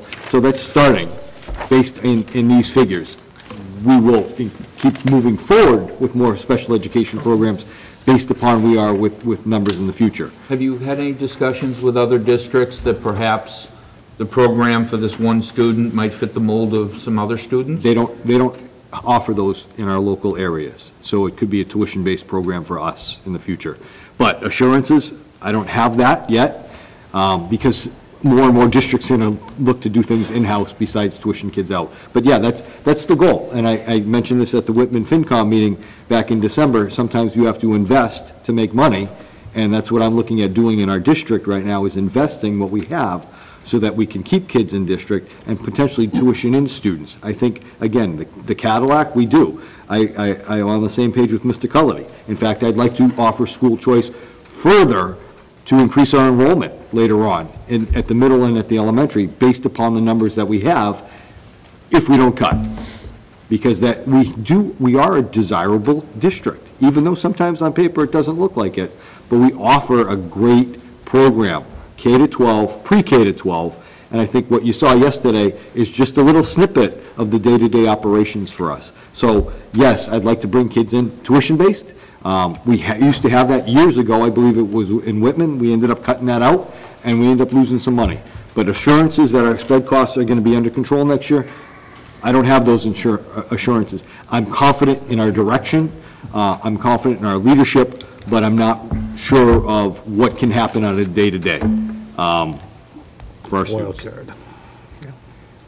Chris? As a first-year member, I've made a point to listen and to learn and to ask as much as I can. And it's been a process, a lot to learn. So I hear Sean, Kane, I hear Chris, and I hear Bob, three different valid perspectives. But I guess, I'm remembering Mr. Anderson's, the chairman of the Finance Committee, Whitman. He asked a question at the very end of the meeting last night, the selectmen's meeting. And it had to do with the fact that Mr. Lynham was suggesting going for an override in the fall. And I think there's pretty much a general consensus that we haven't been provided the information we need to intelligently decide as a community whether or not we want an override. They haven't been as, diligent as maybe they should have. So to think about accepting the 6.5 with the idea of going to the fall, Mr. Anderson asked, what makes me think that we're going to have that information in the fall when we haven't had it in a whole year? So that's in my mind when I'm thinking about how to vote in the assessment, or how to adjust it, or where we're going to come in. I guess I don't have a lot of faith that even if we do go to the fall, try to get an override passed, that we're going to be have the information we need to effectively go after an override. So just a quick comment, I think. Chris? Sorry. Go ahead. On the override, my concern would be if we need 3 million and we get 1.5 million, so we're short this year, let's say 1.5 million, that's what we've cut. The likelihood that in the fall we get an override, it's basically just going to put back what we cut. We're not going to be moving forward, right? We're just replacing what we just cut out. So the danger in all of what we're talking about, everybody's points are well taken, but the danger in this, it's kind of like what you said, what Dan said, it's like taking the money and buying Powerball tickets, and if we were assured we were going to win, then we would try to do that, but there is also the chance of losing. If you look back in history, there was a time when we were offered, and I think Robbie will remember this, you were on the committee, Fred might have been, I think Bob was, where we went in for 4 or 5%, or 6%, we were offered 4, and then we ended up getting 2. Because it didn't work. That is also a danger when you're setting an assessment, when you have recommended things, and I'm only bringing this up so everybody knows I'm not telling you how to do this. But there is danger in all of what we're talking about. We're spending a lot of money. We're already over on sped. I first thought Fred had commit about 300,000 on E&D, and truthfully, because of conversations we've had, but he's hearing different things this evening. We have right up until the date to do this. I'm not saying it's going to change, but we have to set some sort of an assessment this evening. And I will reiterate again, it's at 15.1. If you go to 10, if you go to 8, if you go to, you can't go back up. You can't change your mind. It's good faith. Once you get to your level, that's where you are. So I hope that gives some of the committee members an idea of what goes on. There's history on both sides of this thing with towns. And to rely on an override, I'm not blaming anyone, I won't go there. But we have to set an assessment to move forward tomorrow. We can't gamble on what we're doing in the fall. Right. That's kind of what I'm saying, Mr. Boyce. Then we'll do that. We got on the table the $561,237. That's the motion and been second. In the second. Let's move that vote, and then we can get to the vote on proposed 10%. Okay. I've had a request to move the vote on the motion of the $561,237. This is coming out of E&D and leaving a balance of $400,000. All those in favor of $561,237 coming out of E&D? Opposed? 5. It carries. Did you get it? Okay. So we have just taken $561,000, $561,237. Motion we set for the district, an assessment to the towns. Before you do that, Mr. Boyce, Yeah. Mr. Boyce, can I just interject? Yep. What does that bring you back, Jeff, before we get to that? Yeah, it looks like we just I know we potentially saved Yeah, I'd just like to nine know that. positions. Sure. 9 positions. You want to? Christine? So the 561,237 and is about 2.56%. So that would bring it back to 12.5% or so. From 15.1. Right. So that would lower, just from taking the 561 from E&D, it brings us back to like 12.5. Correct? Yep, 12.5. Okay. So right now, we're at 12.5 by taking out the 561. 12.5 would increase Whitman's to $1,658,773, and Hanson's to $1,114,168 at 12.5. Excuse me, at 12.5. Does everybody understand that? Bob, yes, for a repeat. Can you repeat those numbers? Whitman's would be $1,658,773 would be their assessment. Hanson's would be $1,114,168.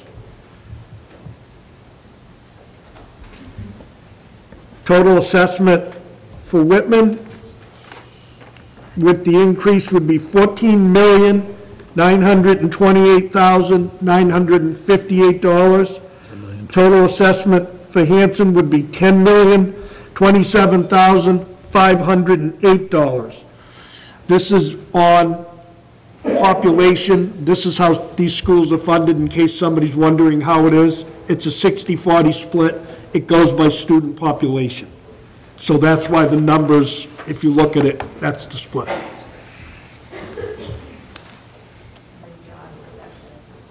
Nine positions. 9. Yeah. Beth, what are you saying?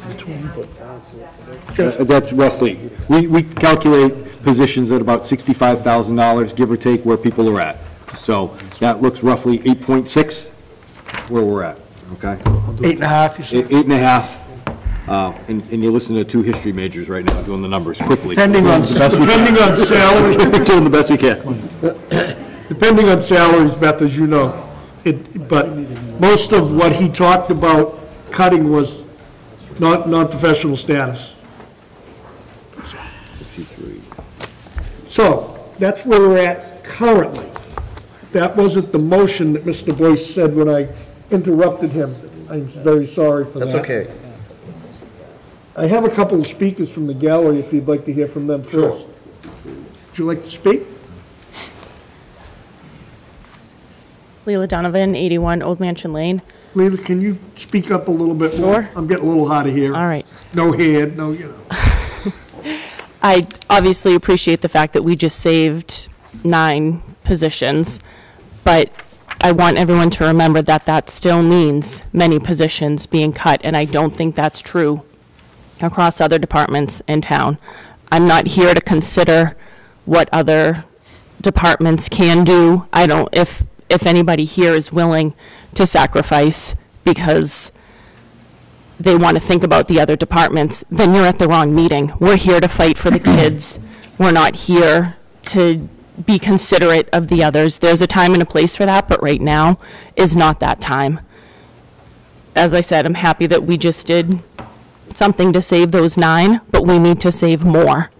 And I don't want to discuss being considerate of the other departments. I don't want to hope for that override in the fall. I agree with you, Bob. I agree with you, Chris. We can't bank on that. It was discussed before, and people said they'd go for it this year. Well, that's not happening. So I have no faith in that option, hopefully in the fall. So I hope you will fight 100% with all your passion for what the kids need, not other departments in town.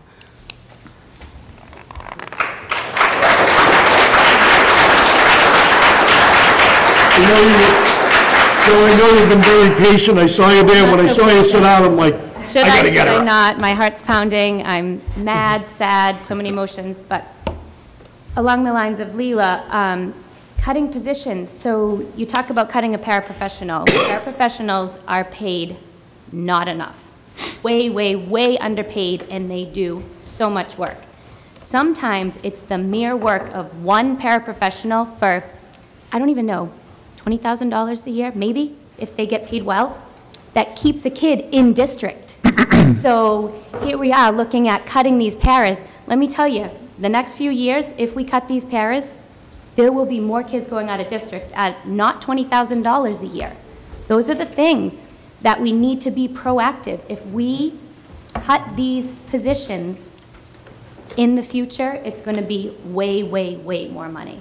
I have seen firsthand paraprofessionals literally, along with the therapists and the counselors, save children. So those are things we need to think about. It can be cheaper now. Thank you. One more? You have something to add? My name's Natalie. I'm a senior at the high school currently. This is the first time I've ever been to a meeting, but I just wanted to speak on behalf of all of the teachers in this district. I don't think I would be where I am today without half of the teachers. I was listening to some of the proposed departments and positions. I am a member of the band at the high school. Cutting even one position to that program, it's just a very emotional thing for me, because a lot of you might know Mr. Dondero. That man has changed my life, along with all of the teachers that I've had while I've been in this school district. He is someone who has made me grow into who I am today, and even to see one of those positions go, that could be the passion that someone has for an instrument or music, because me playing the clarinet, that's someone's knack for lacrosse, or someone who likes to play baseball. I'm just going to compare it to that. To cut that position is someone that is a person who could have an impact like what Mr. Dondero had on my life throughout as I've grown up. I've been playing the clarinet since 5th grade. I've had Mr. Dondero as a teacher since 6th grade. I've literally grown up next to that man, and to know that you could be cutting a position for someone who could have that same impact on a student as he had on me, it's hard to face. And same with the other proposed, maybe I didn't hear you correctly, but you were talking about a guidance position. That is one of the most important positions that I've experienced as a senior, someone who is helping me go to college, and I feel like even the guidance department now, they might not even have the resources that they might need to go on in the future, and to picture even cutting that back. I just don't see that as a success for the district and the students in the district. If you're talking about their livelihood, I just don't see that as speaking in their livelihood. Same with the teacher, if you look around, like, a lot of these teachers that I see are teachers who have not been here for 10 years. Like, these are teachers who are young, and they've made an impact. Mr. Kozak, I do the recycling club with him. He's my advisor for Science NHS. Like, these are teachers who are having impacts on all of our lives, and to see them go, I can't just sit back and see that happen. And I know it might sound weird because I'm a senior and I'm leaving, so it doesn't specifically have an impact on me, but there are other kids that I know it will have an impact on. So I just hope that you take that into consideration, like, when you're making the other decisions. Well said. Thank you.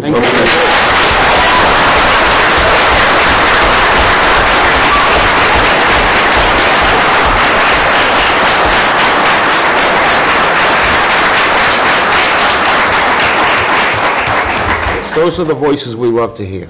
That's a pretty powerful statement. Absolutely. From a young lady who was in this district, who just summed up in a short amount of time what we've been working on now for an hour and a half, that we need every single student, every single teacher, every single day. It makes a difference. One more, and then we're going to move to the assessment. Kevin, ladies before gentlemen. Again, 28 Forest. So we've talked about doing the 2.5 override in the fall. But if you do that, you still have to give the pink slips. So that means all of those teachers, they're not going to wait around to the fall to see if maybe they'll get their job back. They're going to go someplace else.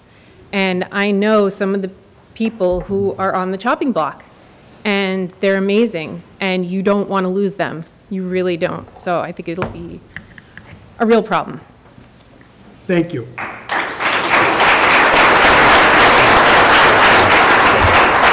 So obviously, this is heavy on everybody, and I understand this has been a difficult process. I've been to a few of these meetings, and my head, I think, is still spinning. Obviously, we have a lot at stake here for our kids, our staff, in particular our kids. Since 2000, I believe John McEwen had started, there was a running number. I think we have lost something to the effect of 100-plus positions since 2000, and the impact that it has. And that goes through the language, counseling, adjustment counselors, et cetera, for our kids. And obviously, the sake, we can't go anymore, so we have to do all that we can to help. So I just say that. Thank you, Kevin.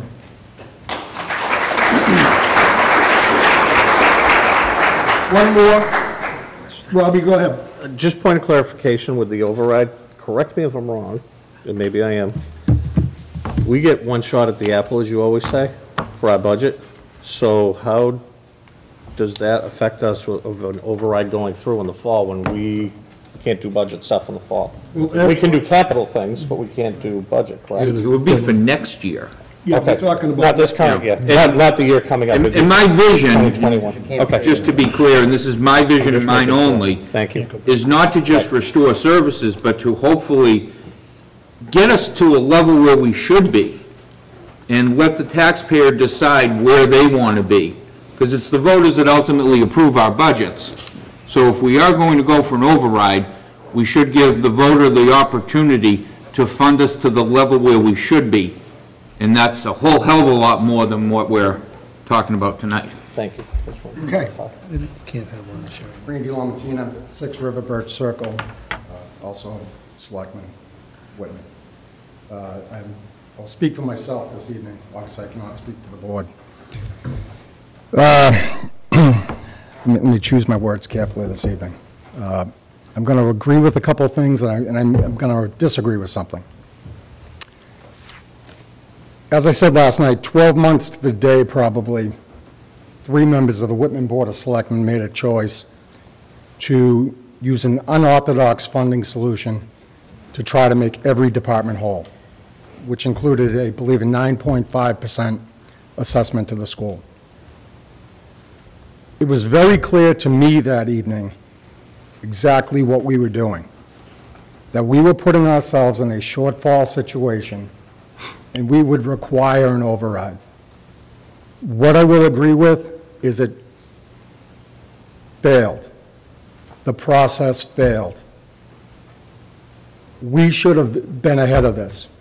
The town of Whitman absolutely should have been going for an override this year, no doubt. Time was wasted. I'm not going to point fingers at anyone. I'll shoulder the burden myself. Maybe I could have been more vocal. But we shouldn't be in this position again. Last night, I made a vote to give the school 6.5%. And I know that didn't go over well.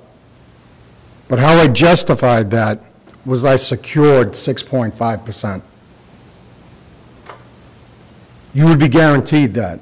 And I know that's not enough. But I've dealt with Mr. Simonak, and I've talked to George, and I feel I have been as transparent with them as I possibly could be. Why I made that motion and voted for that last evening, because we are not in the position to go for an override. Tomorrow's the day. There are so many unknowns. And like that was just said right now, you're going to get one shot at this. One.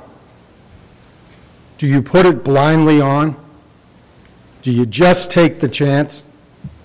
I'm not prepared to do that. And I was not prepared to see the school get 4%. So for me, I thought I did the right thing, that I was able to secure an extra 2.5%, which is, I don't know, another $325,000. What I will disagree with is the negotiation comment. If you were dealing with the infinite supply of money, no, it's not a negotiation.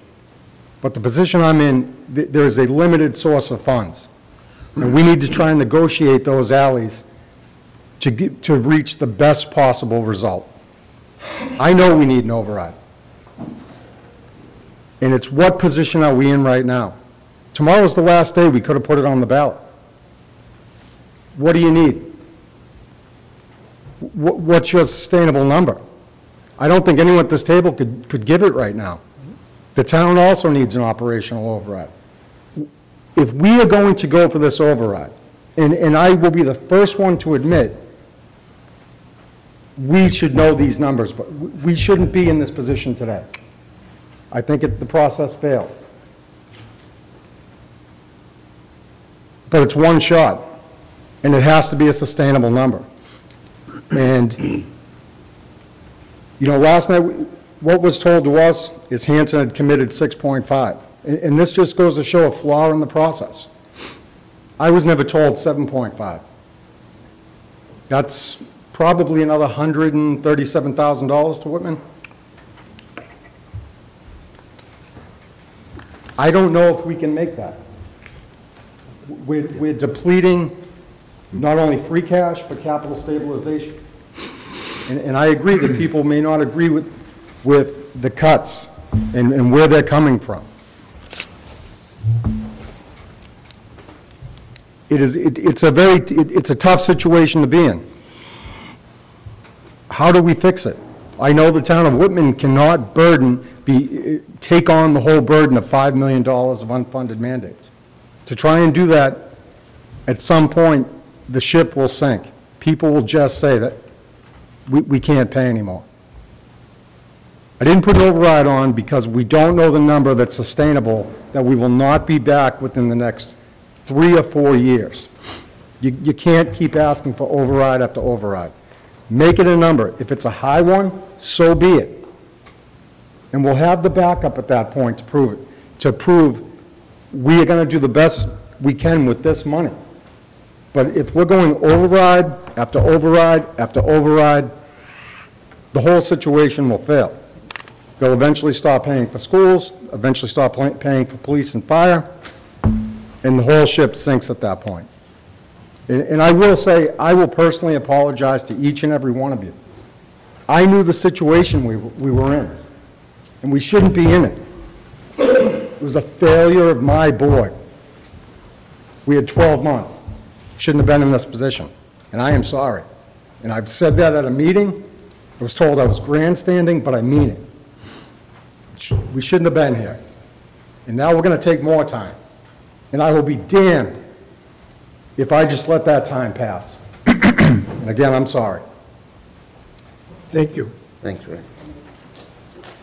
Okay, Mr. Boyce, you were in the middle of making a motion on the assessment when I opened it up a little further. I apologize for that, but I think it was all stuff that needed to be heard.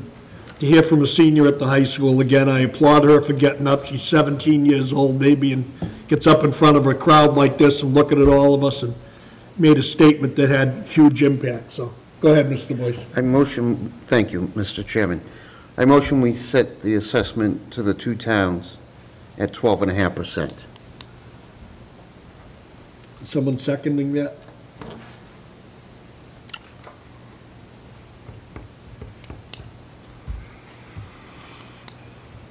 Hearing no second, would anyone else like to make a motion? I'd like to make a motion that we set the assessment at 6.5%. I have a motion on the table of 6.5%. Would anyone second that? Hearing no second. Mr. Trotter. I guess I'm still waiting for a response to the 10%. I threw it out there as a starting point. Second. Is that your motion? Not at the moment, but I'm just curious. I just want to remind you, I set that out there for a starting point. I think I discussed the purposes of class size, staffing, paraprofessionals, how the impact of SPEDs/IEPs. After that, we took $561,000 and it shrunk it down to 12.5%, and that saved, you said, 9 positions? Mm-hmm. So if we went to 10%, does that help in any way? It does. I mean, we'll be looking at everything we can do. As I mentioned, we do have some retirements and some resignations. So as I flush that out where it is, and other positions that are outside of the teaching areas, we will look at. At 10%, we're still looking at some cuts in the district. I can't itemize where those will be because I don't have the exact numbers. But as I said to this committee weeks ago, we will try to keep to the values of classroom teachers and supports and curriculum and social emotional learning to the best we can. At 10%, we're still looking at cuts, even with the E&D, but we will try to value classroom teachers as best we can. Would you like to know the number at 10%? You mean the dollar number? Each town would be assessed. I have that in front of me. Oh, okay, I'm sorry, well, Yeah, see it. Yeah, I'm working off the same sheet. Well, the purpose of that is I would like to get as close to saving as many positions. I mean, I really don't want to see any positions lost, but I don't want to go too low. So I just threw out 10. I don't know how that. What I can say is if we end up at 10, and I heard we're going to be meeting frequently in the next couple of weeks, I can have better numbers for you as we adjust and see where some of our retirements and our resignations are. So it's not necessarily losing people, but we might eliminate positions, which we have a history in this district of not replacing resignations or retirements. That being said, I'm uncomfortable giving out specifics around some of the areas right now. I know I can say we have 9 positions. The higher we go in the assessment, closer to 12.5, the less impact it is on personnel. And I could give you more information at the next meeting, so to speak. I'd be less likely at a 10% to issue pink slips across the district tomorrow because it's less of an impact. We'll discuss it after the meeting to see where we are, but I'm just being open and honest here. There is already a savings because of E&D, and we'll look at where we are with retirements and resignations, but even at a 10%, you're still looking at some people within the district or positions in the district not being filled next year. I'll make a motion to set it at 10 then. Second. Mr. Cullity has made a motion to set the assessment at 10%, and Mr. Boyce has seconded it. Discussion. Well, my only concern is,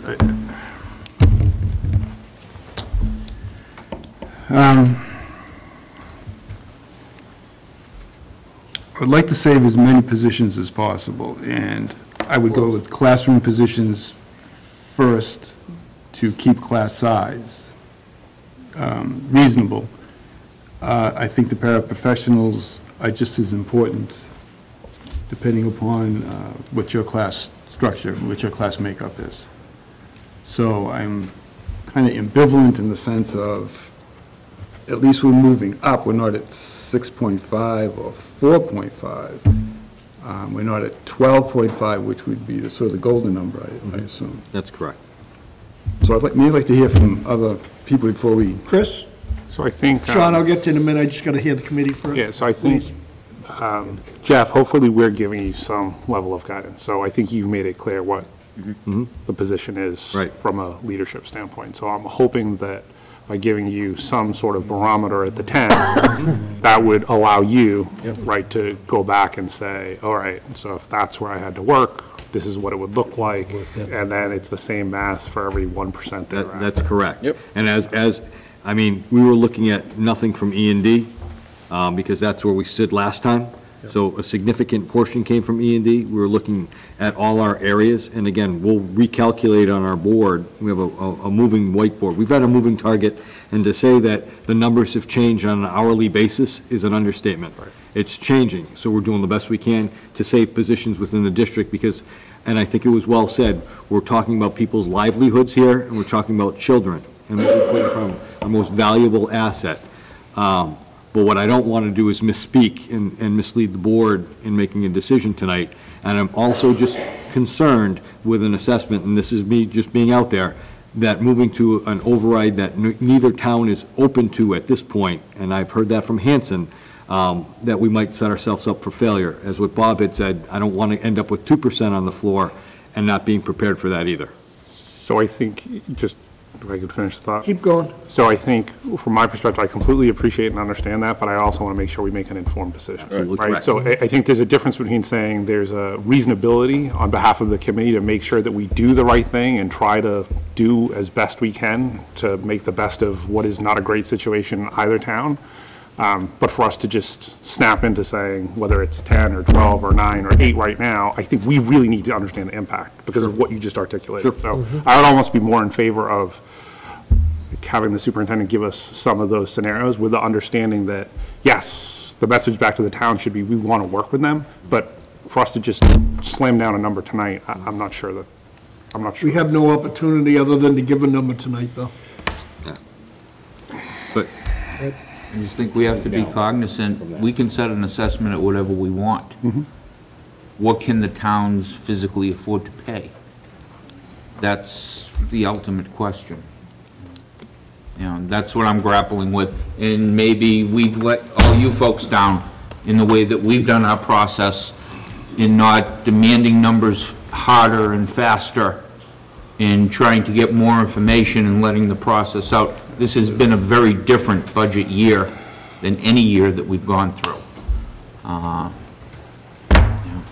Just I'm grappling with that aspect. Before we move forward with the assessment, I'd like to set a school committee date of April 24th for our next meeting. I'll be here. Yeah. Sure I can. It's 2 weeks. You okay? No. No, it's the week after. The Wednesday after. Administrative Professional Day? It's the 2 weeks from today. That's Administrative Professionals Day. Great. Awesome. We'll be here. So, Shell, you get a pizza after. Yeah, bring flowers. Good with that. Everybody okay with that? I won't be here, but not the calendar. Okay, that'll give it a couple of weeks, whatever we set for assessment. Set in. Anybody from the committee? I have a motion and a second at 10%. I was going to hear from Sean. That's fine. Go ahead. I'll be quick. Just a note of caution, and I want to emphasize this point. I think the 2% scenario is a real scenario. You could present something, and they could be upset about it, and they're strong-minded right now. They're approaching this as a negotiation, and they are being direct and forceful. Be careful with what you do. Hearing words like ambivalence, seeing like slumped shoulders and things, be careful. We need resolve. We need people who are principled and who are going to stand strong. Otherwise, you're going to get eaten up. And this is just the first year. So I think you do need to slow down and think this through. But then I do think you need to really find your this is what we're going to do, and this is how we're going to approach this negotiation. Otherwise, I think that 2% scenario is real, certainly in Whitman, anyways. Well, it was real one year, Sean, because I happened to be sitting here and watched it happen. Mr. Chairman? Bob, I'd just make a comment now. When I used the word ambivalent, I was more concerned about what our staffing would look like.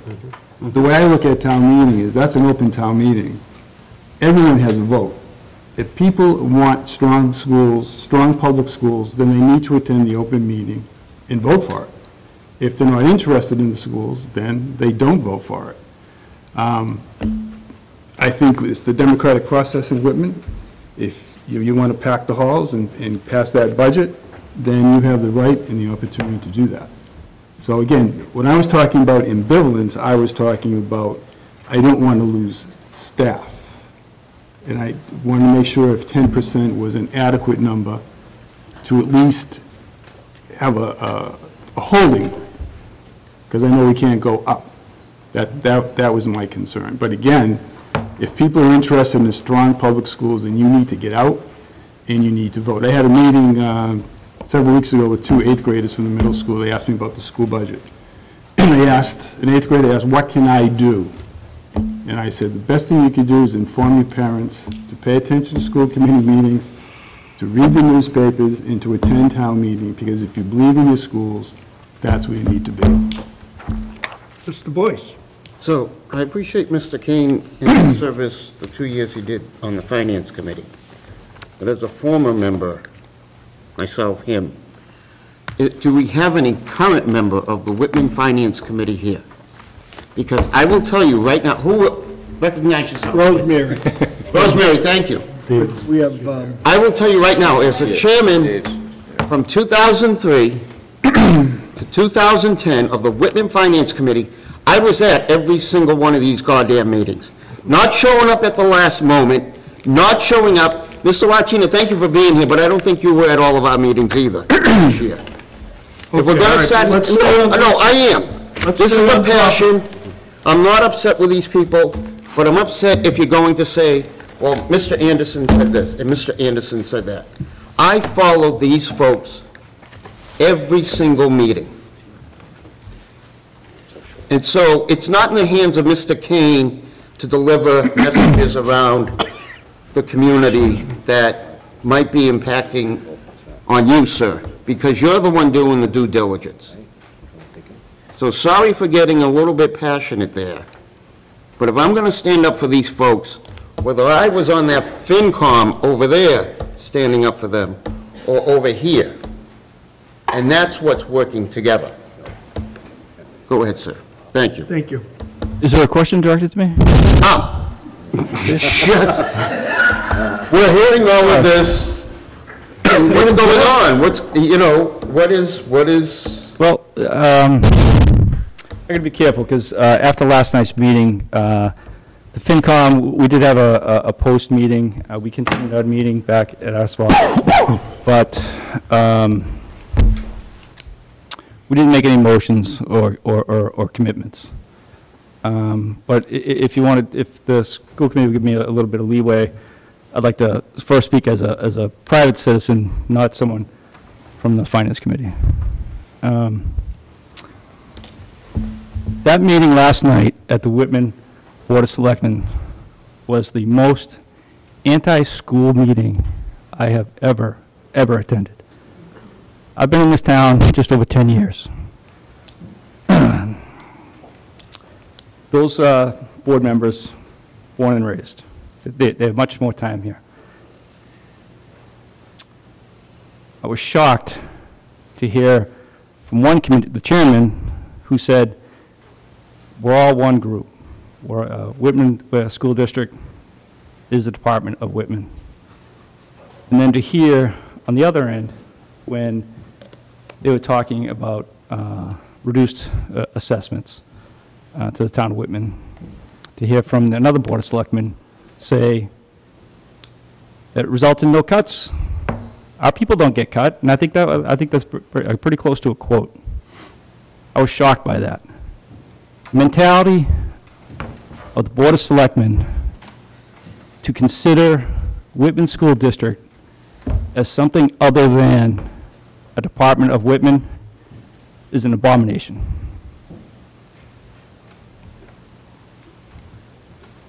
Now, with that said, going back to me as a Finance Committee member,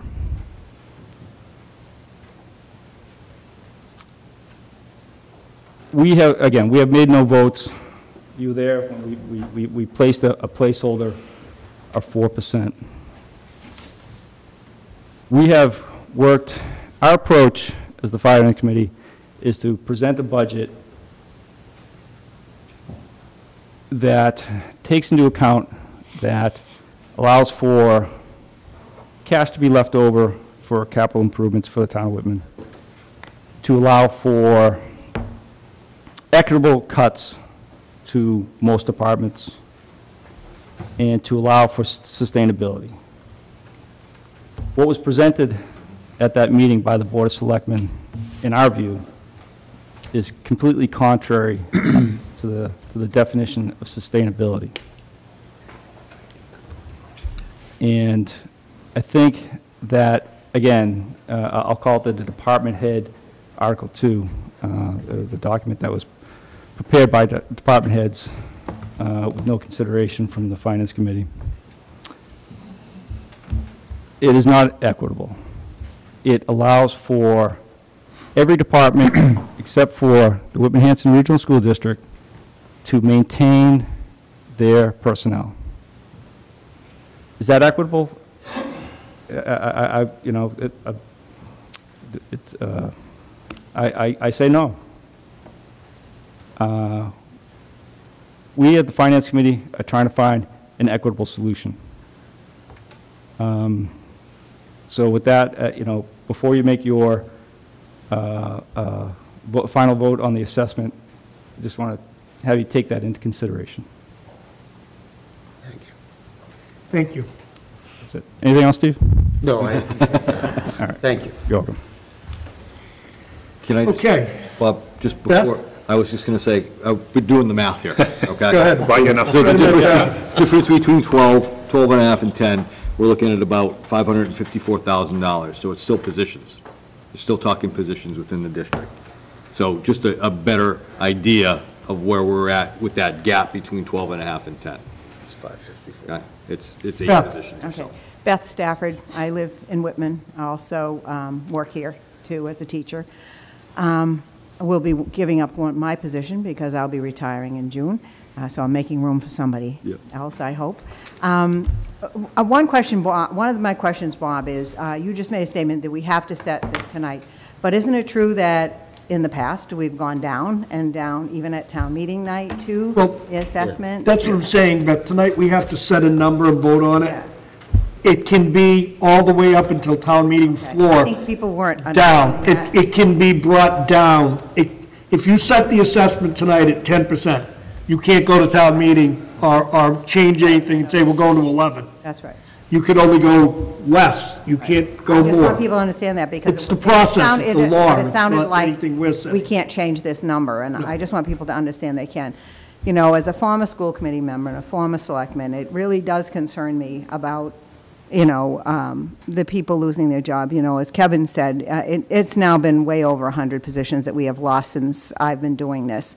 And it is very disconcerting to me that when I look back at what my oldest son had when he went to Whitman Middle School, what was offered to him and what is offered now or won't be offered next year, it's a really sad situation. At the time when he was going to school, the social studies department didn't even have classrooms. There were so many teachers that they actually had an office. There was industrial arts, there was wood shop and metal shop. There were 2 home ec teachers, cooking and sewing, 2 art teachers. There were 3 languages offered at that time. And now we don't have, half of that, and which is a shame. And like, what our finance committee member just said, it isn't equitable. It never has been equitable, and you don't like to pit department against department, but it always seems to happen that way. I am concerned with numbers and what's going to come back. And I really would be really nervous about if something happened like that 2%, then we really lose a lot of people. At 4, we were going to lose, I think, 48 positions. I can't imagine what 2 would do to us. We wouldn't be able to function. This is difficult enough that, we have some of the best and brightest of our young people, and I understand it's only fair that they get their pink slips. It's not right, but it's fair to them too. If they have to go look for another job, it's their livelihood. They have to survive, and they have to be able to do something. We can't wait forever for that to happen.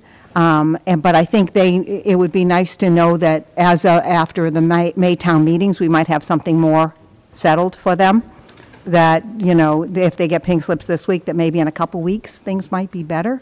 I would love to have somebody say that that's a possibility, if somebody could say that to me. I know it's not a definite, but I know when you're working your magic with the retirements and everything else, that we could maybe have a little bit better idea. But I know one of the problems that we have here in a school district is the bumping that we have. If we, because people can move around. People have multiple certifications, and I think everybody needs to understand that. It makes it more difficult for people to understand where are they. They can see, oh, there's 5 people under me, but there might be somebody who has the same certification who can bump them out. So, it's very confusing for the people who are working for you in this, in this time. And I just want everybody to be aware of that. And I think you all are, but, just to give them some general idea of maybe we can have a little more answers in a couple of weeks after the town meetings would be nice to hear too. Okay. Thank you, Beth. Okay. One more, and then we're going to, Fred? Just to address Beth for the hopefulness of good news, House Ways and Means did come out today.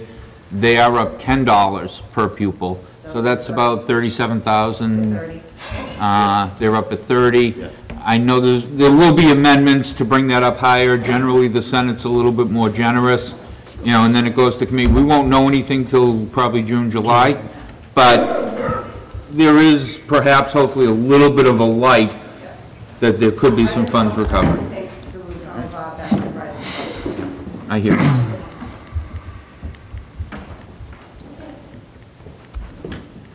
Okay. Jen Roback on Bedford Street in Whitman. I am one of the parents of the special ed population that's costing a lot of money. But I would also like to sit here and say that the staff in Whitman have made it possible for my son, who has Down syndrome, to be fully included within the public education. And that alone is more than what anyone can say or do. And if you cut paraprofessionals, they're the heart of the programs. And as much as teachers are the heart of the program, I'm a teacher myself. It is detrimental to the special ed population.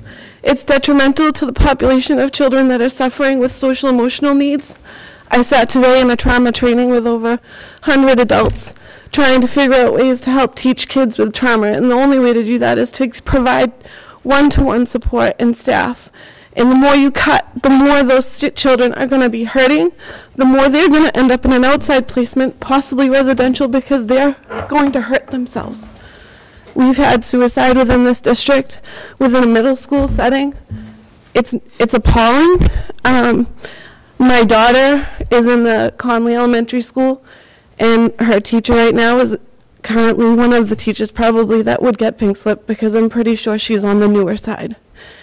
She has changed my daughter this year. My daughter has become a phenomenal student. She's risen to the top. Her papers are coming home successful. She is coming home with almost 100 on every test that she has, and it's because that teacher has taken the time to pull her aside and help work with her.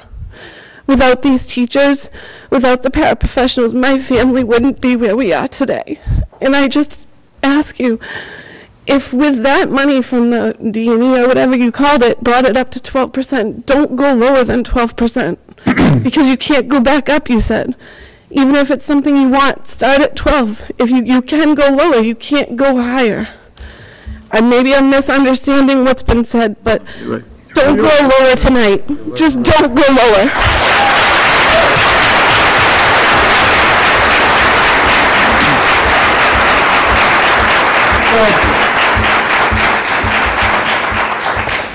Chris George, 4 Shelley Lane, Whitman. Apologize for the attire. I came here straight from a field. I feel like we've been here for the past number of years now talking about the same thing. I guess I'll say a couple of things, regardless of whether we go for an override this year or next year. Jeff, I heard you talking about cutting a language program. That is already one of the 30, it's the second worst language program out of the 31 surrounding towns. I know that because we took the time to email every single middle school principal and find out what they offered. If people cared about that program, if the taxpayers cared about that program, we wouldn't be talking about this right now. We'd be ready to pass an override. They don't care about education. You need to find a budget that incentivizes them to get out and vote. I would suggest that you do not look at any educational cuts before anything that happens in this building after 2 o'clock, 2:30, whatever it is, whether it be sports, whether it be arts, whether it be eliminating an entire JV program, is put on the chopping block. Give that to the voters. I can tell you from experience, I'm dressed like this because I came from a baseball field. People talk about sports in this town. They don't talk about education. It's like banging my head against a wall. I would encourage all of you to make decisions not only about what's best for the student, because, hey, a well-rounded student athlete, a well-rounded student with arts, that's really important. But to get that, you need to make decisions around what are people going to vote for, what are going to bring them to the polls, what are going to cause them to come out and want to spend that money. The last time we had an override, a student success budget, there were a number of people, and you can see the voting rolls, there were high school parents who didn't come out because they were not incentivized to come out and vote. Whether that be at the town level, so that includes police, that includes fire. Every single one of those departments needs to be included in those overrides, not just the school department. But I would encourage you not to go backwards. My student just still does not have a true librarian. They still do not have a tech teacher at the elementary schools. How many years ago was that? We haven't gotten that back. If you let that go this year, someone said it, it's going to be really hard to get anything extra back in the override next year. I would encourage you to start at 12%. I personally wouldn't worry about the 2% if the people who are here and the people who have students in this district show up to town meeting and the towns can afford 4 or 6.5% under the levy limit. Then it's our job as responsible citizens to ensure that that money goes to the school system and there is no repercussions to asking for more. That's our job. And I encourage everybody who's here, I encourage everybody who's watching to bring someone to that meeting.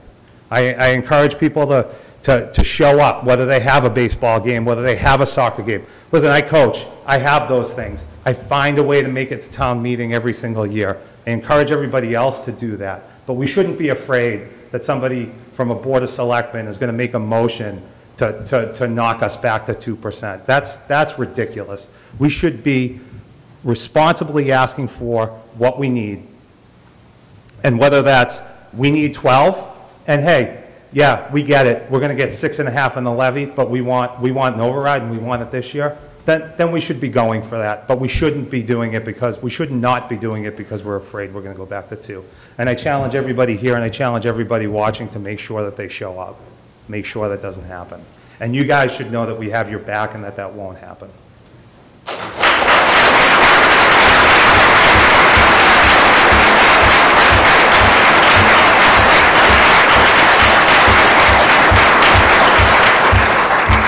Well, okay, we've heard from quite a few people tonight, and there's been quite a bit of passion in the room, whether it was parents or students or teachers or leaders. Or me. I have a motion on the floor made by Mr. Boyce for 10%, and it was seconded by... No, I didn't make it. Mr. Cullity made the motion. I'm sorry, Dan made it.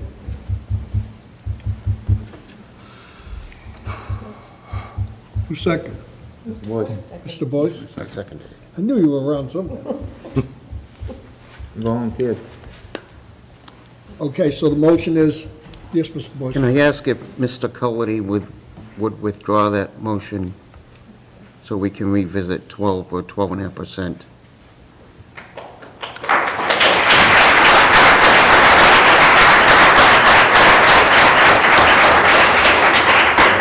Yep, I can withdraw the 10%. I can withdraw my second. Motion for 12.5% assessment. I'm looking for a second. Can I just say something? Chris, go ahead. It's a little unorthodox. I apologize. Not you, I'm talking about me. Go ahead.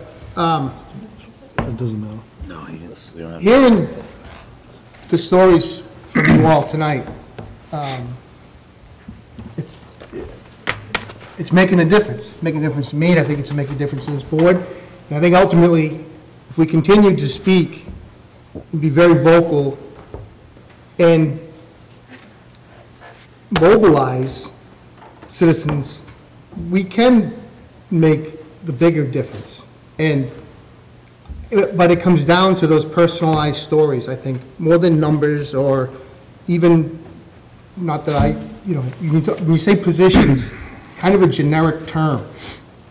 You all understand what that means, and I think I understand what that means, but I'm not sure everyone considers the ramifications. But it's the personalized stories that make a difference.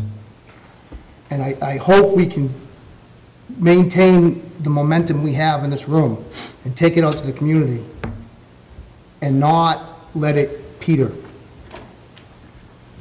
So thank you all.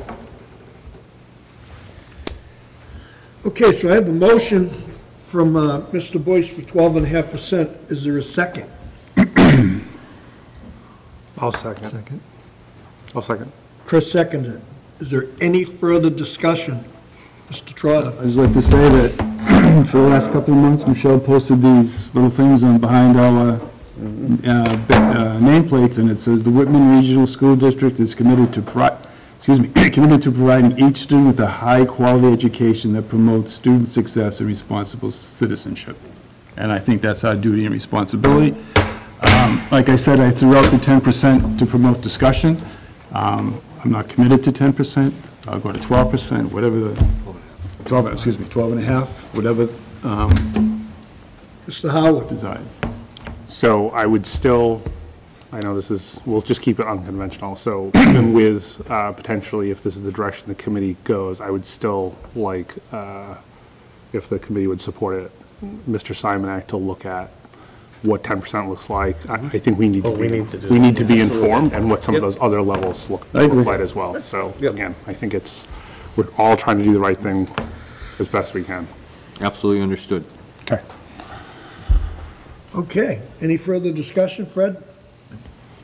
I have a motion on the floor that's been seconded for 12.5%. All those in favor? Opposed? And there are no abstentions. I believe it was 1, 2, 3, 4, 5, 6, 7, 8, 7-1. Is that correct, Michelle? So we have to vote, I have to fill in the numbers, so, because we really technically have to read it. Am I correct in that, Michelle? So give me a second, we can move to statement of interest. Well, Christine, you want to fill this in and I'll keep moving? Put Whitman's in and put Hanson's in, and then we're going to revisit this in 2 seconds. It's not closed yet. We have to vote this. Last night, the superintendent and the assistant superintendent went to the Board of Selectmen in Whitman, and they voted in the positive to propose a statement of interest for the replacement of Whitman Middle School. This is a process that takes somewhere between 2 and 5 years before there's any cost. The selectmen voted to approve, I believe, is that correct? That's correct. So I'd entertain a motion from this committee to approve it. So moved. Second. Discussion? Bob, there's language for this. It's a formal vote. This page. It's the page after the, I think I have it. Can you see it? You'll have to read it in? yeah.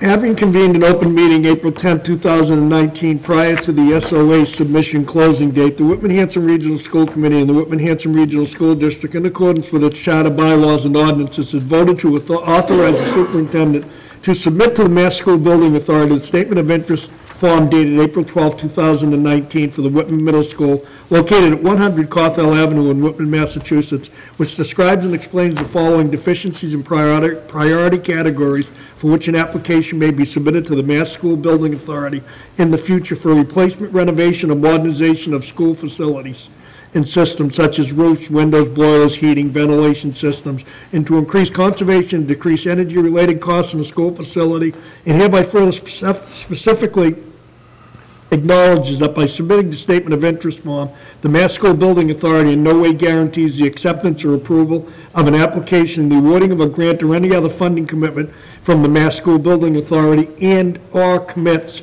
the city, town, regional school district to filing an application for funding with the Mass School Building Authority. That is the vote in the second. Is there any further discussion? All those in favor? That was a nice, easy one. Acceptance of gifts.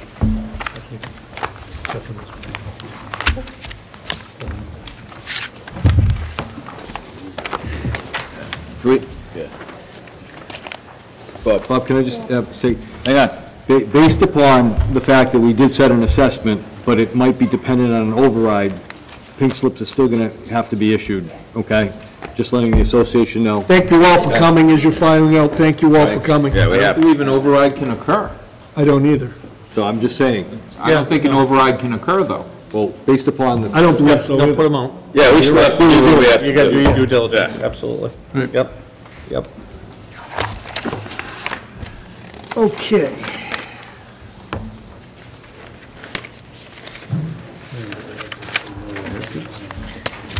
Here is the gift. Dear Mr. Simonak and Chairman Hayes, this February, the students of DeVale Elementary participated in our second annual Booster-thon Glow Run. Thanks to the donations from friends, families, and businesses, we were able to raise over $22,000 to fund capital improvements at our building. The primary goal of this fundraising effort was to purchase air conditioning units for several of our classrooms. After working with Ernie Sandlin, whose help has been extraordinary, we have determined that we can install units in 17 classrooms for a price of no more than $19,000. This will include the cost of the units themselves and any wiring and fencing needed as deemed necessary by Mr. Sandlin. With the permission of the Whitman-Hanson Regional School Committee, we are asking to pay for this project from our account. If you have any further questions on this matter, you may contact me directly. Sincerely, Marshall Otina, Co-Treasurer, Duval, PTO. So, Marshall, I think you're here, correct? Can you come up? You're asking us to accept 19,000, correctly, not 22,000. No, so it's the we will be paying directly, and some is not to exceed 19,000. Ernie actually found us some savings even just yesterday, so we're committed to donate up to $19,000. Okay, so the gift we're going to be accepting is $19,000. So moved. Second. Discussion, Mr. Cullen. Marshall, I'm sure he checked with Ernie, but are these going to be green efficient machines going into the system? I'm sure, based upon everything Ernie does. Ernie's here. Yeah, we've been meeting for months on this, and Come on up, we're talking about efficiency, I think. The green, I want to make sure we're still in the green. The green, Are the Energy Star rated? They are, and actually, they're 24,000 BTU window air conditioners, and it's the Energy Star. Do we know what impact it's going to be to the Duval School for the electricity budget? Well, I knew you would ask that question. So with the air conditioner on, just like we're doing at Hanson Middle, the univents will be turned off. Yep. So what we're going to do during the April school vacation, the reason we're doing that, to see how we can get this new AC in there, how it's going to function, and also to look at the energy cost. So we're slated to do that. Marshall and the PTO have given us permission to purchase one. We'll do the installation during the April school vacation, and then we'll identify what we're going to be using for energy costs. Right now, I see it as a wash. With the univents off, because the AC's on, it's transferring air from the outside to the inside, chilling that air, and we'll find out. So we're going to put a meter on that when we're installing, and we're going to know exactly the question that you're asking. All right, plus, Christine, you were able to secure a better rate for electricity than what we were paying when the other provider went out of business? Correct. So, that should be. I just want to make sure we were still in the green. Any other questions before we move to the vote? All those in favor? Unanimous. Marshall, thank you and the committee and the kids that raised that. It's a fabulous amount. Thank you. I have 3 field trips. First one, 8th grade, Washington DC class trip, June 3rd to June 7th. They're going to DC. It's educational, 113 students. We have a host of chaperones, about 12. Which one was that, though? They will not need a school nurse, as it is emergency personnel are provided. I entertain a motion to accept. So moved. Second. All those in favor? Bob, I'm abstaining. Mr. O'Brien's abstaining. That's why I'm abstaining. I'm going to change That is why. I'm the paramedic on the trip, so. You want to go? All right, That's why. next one, Whitman Middle School, grade 8 trip, New York and Philadelphia. Approximately 150 students. 16 chaperones. They will be needing substitute coverage. Transportation is not needed, they're providing, and a school nurse is going to be needed for this trip. They don't have a Robbie O'Brien. Well, you know something? You want to go? I'd entertain a motion to accept. So moved. Second. Discussion? All those in favor? Okay. I'm going to run right through these, being the late hour that it is. Warrant Subcommittee, I'd entertain a motion to accept the minutes of March 28th. So moved. Second. All those in favor? Any discussion? All those in favor? I'd entertain a motion to accept the minutes of the 29th of March, 2019. So moved. Second. Discussion. All those in favor? Okay. Policy Subcommittee has met. Facilities met it before the last meeting. Yes. Correct? Correct, we have. No report. Legislative update. I think I pretty much gave it. House Ways and Means is out. Regional Transportation, out of House Ways and Means is 5%. We're still looking for more. Hopefully, we'll get better news out of the Senate. There was some charter increase, which really doesn't affect us. Homeless transportation is up about $1 million statewide, so we might see a little bit of additional reimbursement, and they're up to $30 per pupil.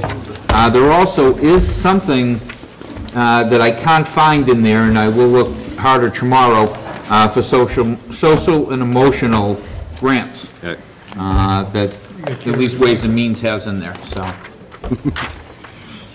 Okay. Get carried away, Mike. You found it. We got a couple more things. Pilgrim Area Collaborative Report. We met last Thursday. We presented our treasurer with the evaluation, which went really well. Our executive director is still carrying through with her entry plan and the strategic plan. And we are looking at some point to purchase a school building so that we can combine a lot of what we have out in the member towns and other areas into one facility for Pilgrim area. I've got one for you, Quon School. Hanson has one for sale. I'll give you a deal. We found a candidate already. Wasn't them. Wasn't that? Any questions for Mr. Boyce? I have 3 votes on the certified now that I have the numbers. We're moving back to, before I entertain a motion to adjourn, we're moving back to the numbers. To approve the operating assessment to the town of Whitman for the FY 2020 budget in accordance with pre-K to 12 Whitman-Hanson Regional School District Agreement, Section 4, Paragraph D and E in Mass General Laws, small c, 7116B at $14,928,958. Entertain a motion to accept? So moved. Second. Discussion? All those in favor? Opposed?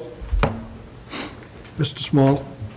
to approve the operating assessment to the town of Hanson for the FY 2020 budget in accordance with the pre-K to 12 Whitman-Hanson Regional School District Agreement, Section 4, Paragraph D and E, Mass General Law, small c, 7116B at $10,027,058. And entertain a motion. So moved. Second. All those in favor? This is the total. To certify the, One opposed, one opposition. oh, I'm sorry. To certify the FY 2020 budget in accordance with the pre-K to 12 Whitman-Hanson Regional School District Agreement, Section 4, Paragraph D and E, Mass General Laws, small c, into at $24,956,467, approving the FY 20 assessments in accordance with the pre-K Whitman-Hanson Regional School District Agreement, Section 4, Paragraph D and E, with Mass General Law, small c, 16B as follows, and to certify the total budget at $56,699,127. Motion? So moved. Second. Discussion? All those in favor? Opposed? One opposed? Last number again? 52,000,000, Yeah, he did. 52,000,069. That was a good try. Awesome try. Michelle, come on. Chris, you get that kind of money at the JFK Library? Entertain a motion. Don't forget, Whitman's Wednesday night for, all the departments to plead their case. People should try to show up to that if they don't know what is going on. It's Wednesday night? It was moved to Wednesday night instead of Saturday. Is it official, though? I haven't heard anything yet. I haven't seen anything well, officially. Yeah, but We'll get it out there. Okay. I don't know. Second. All right, motion to adjourn second. All those in favor? I motion, Mr. Howard seconded. Yes, I missed that part. I heard a motion. Thank you, everyone. I missed it. It's time. I knew it was that.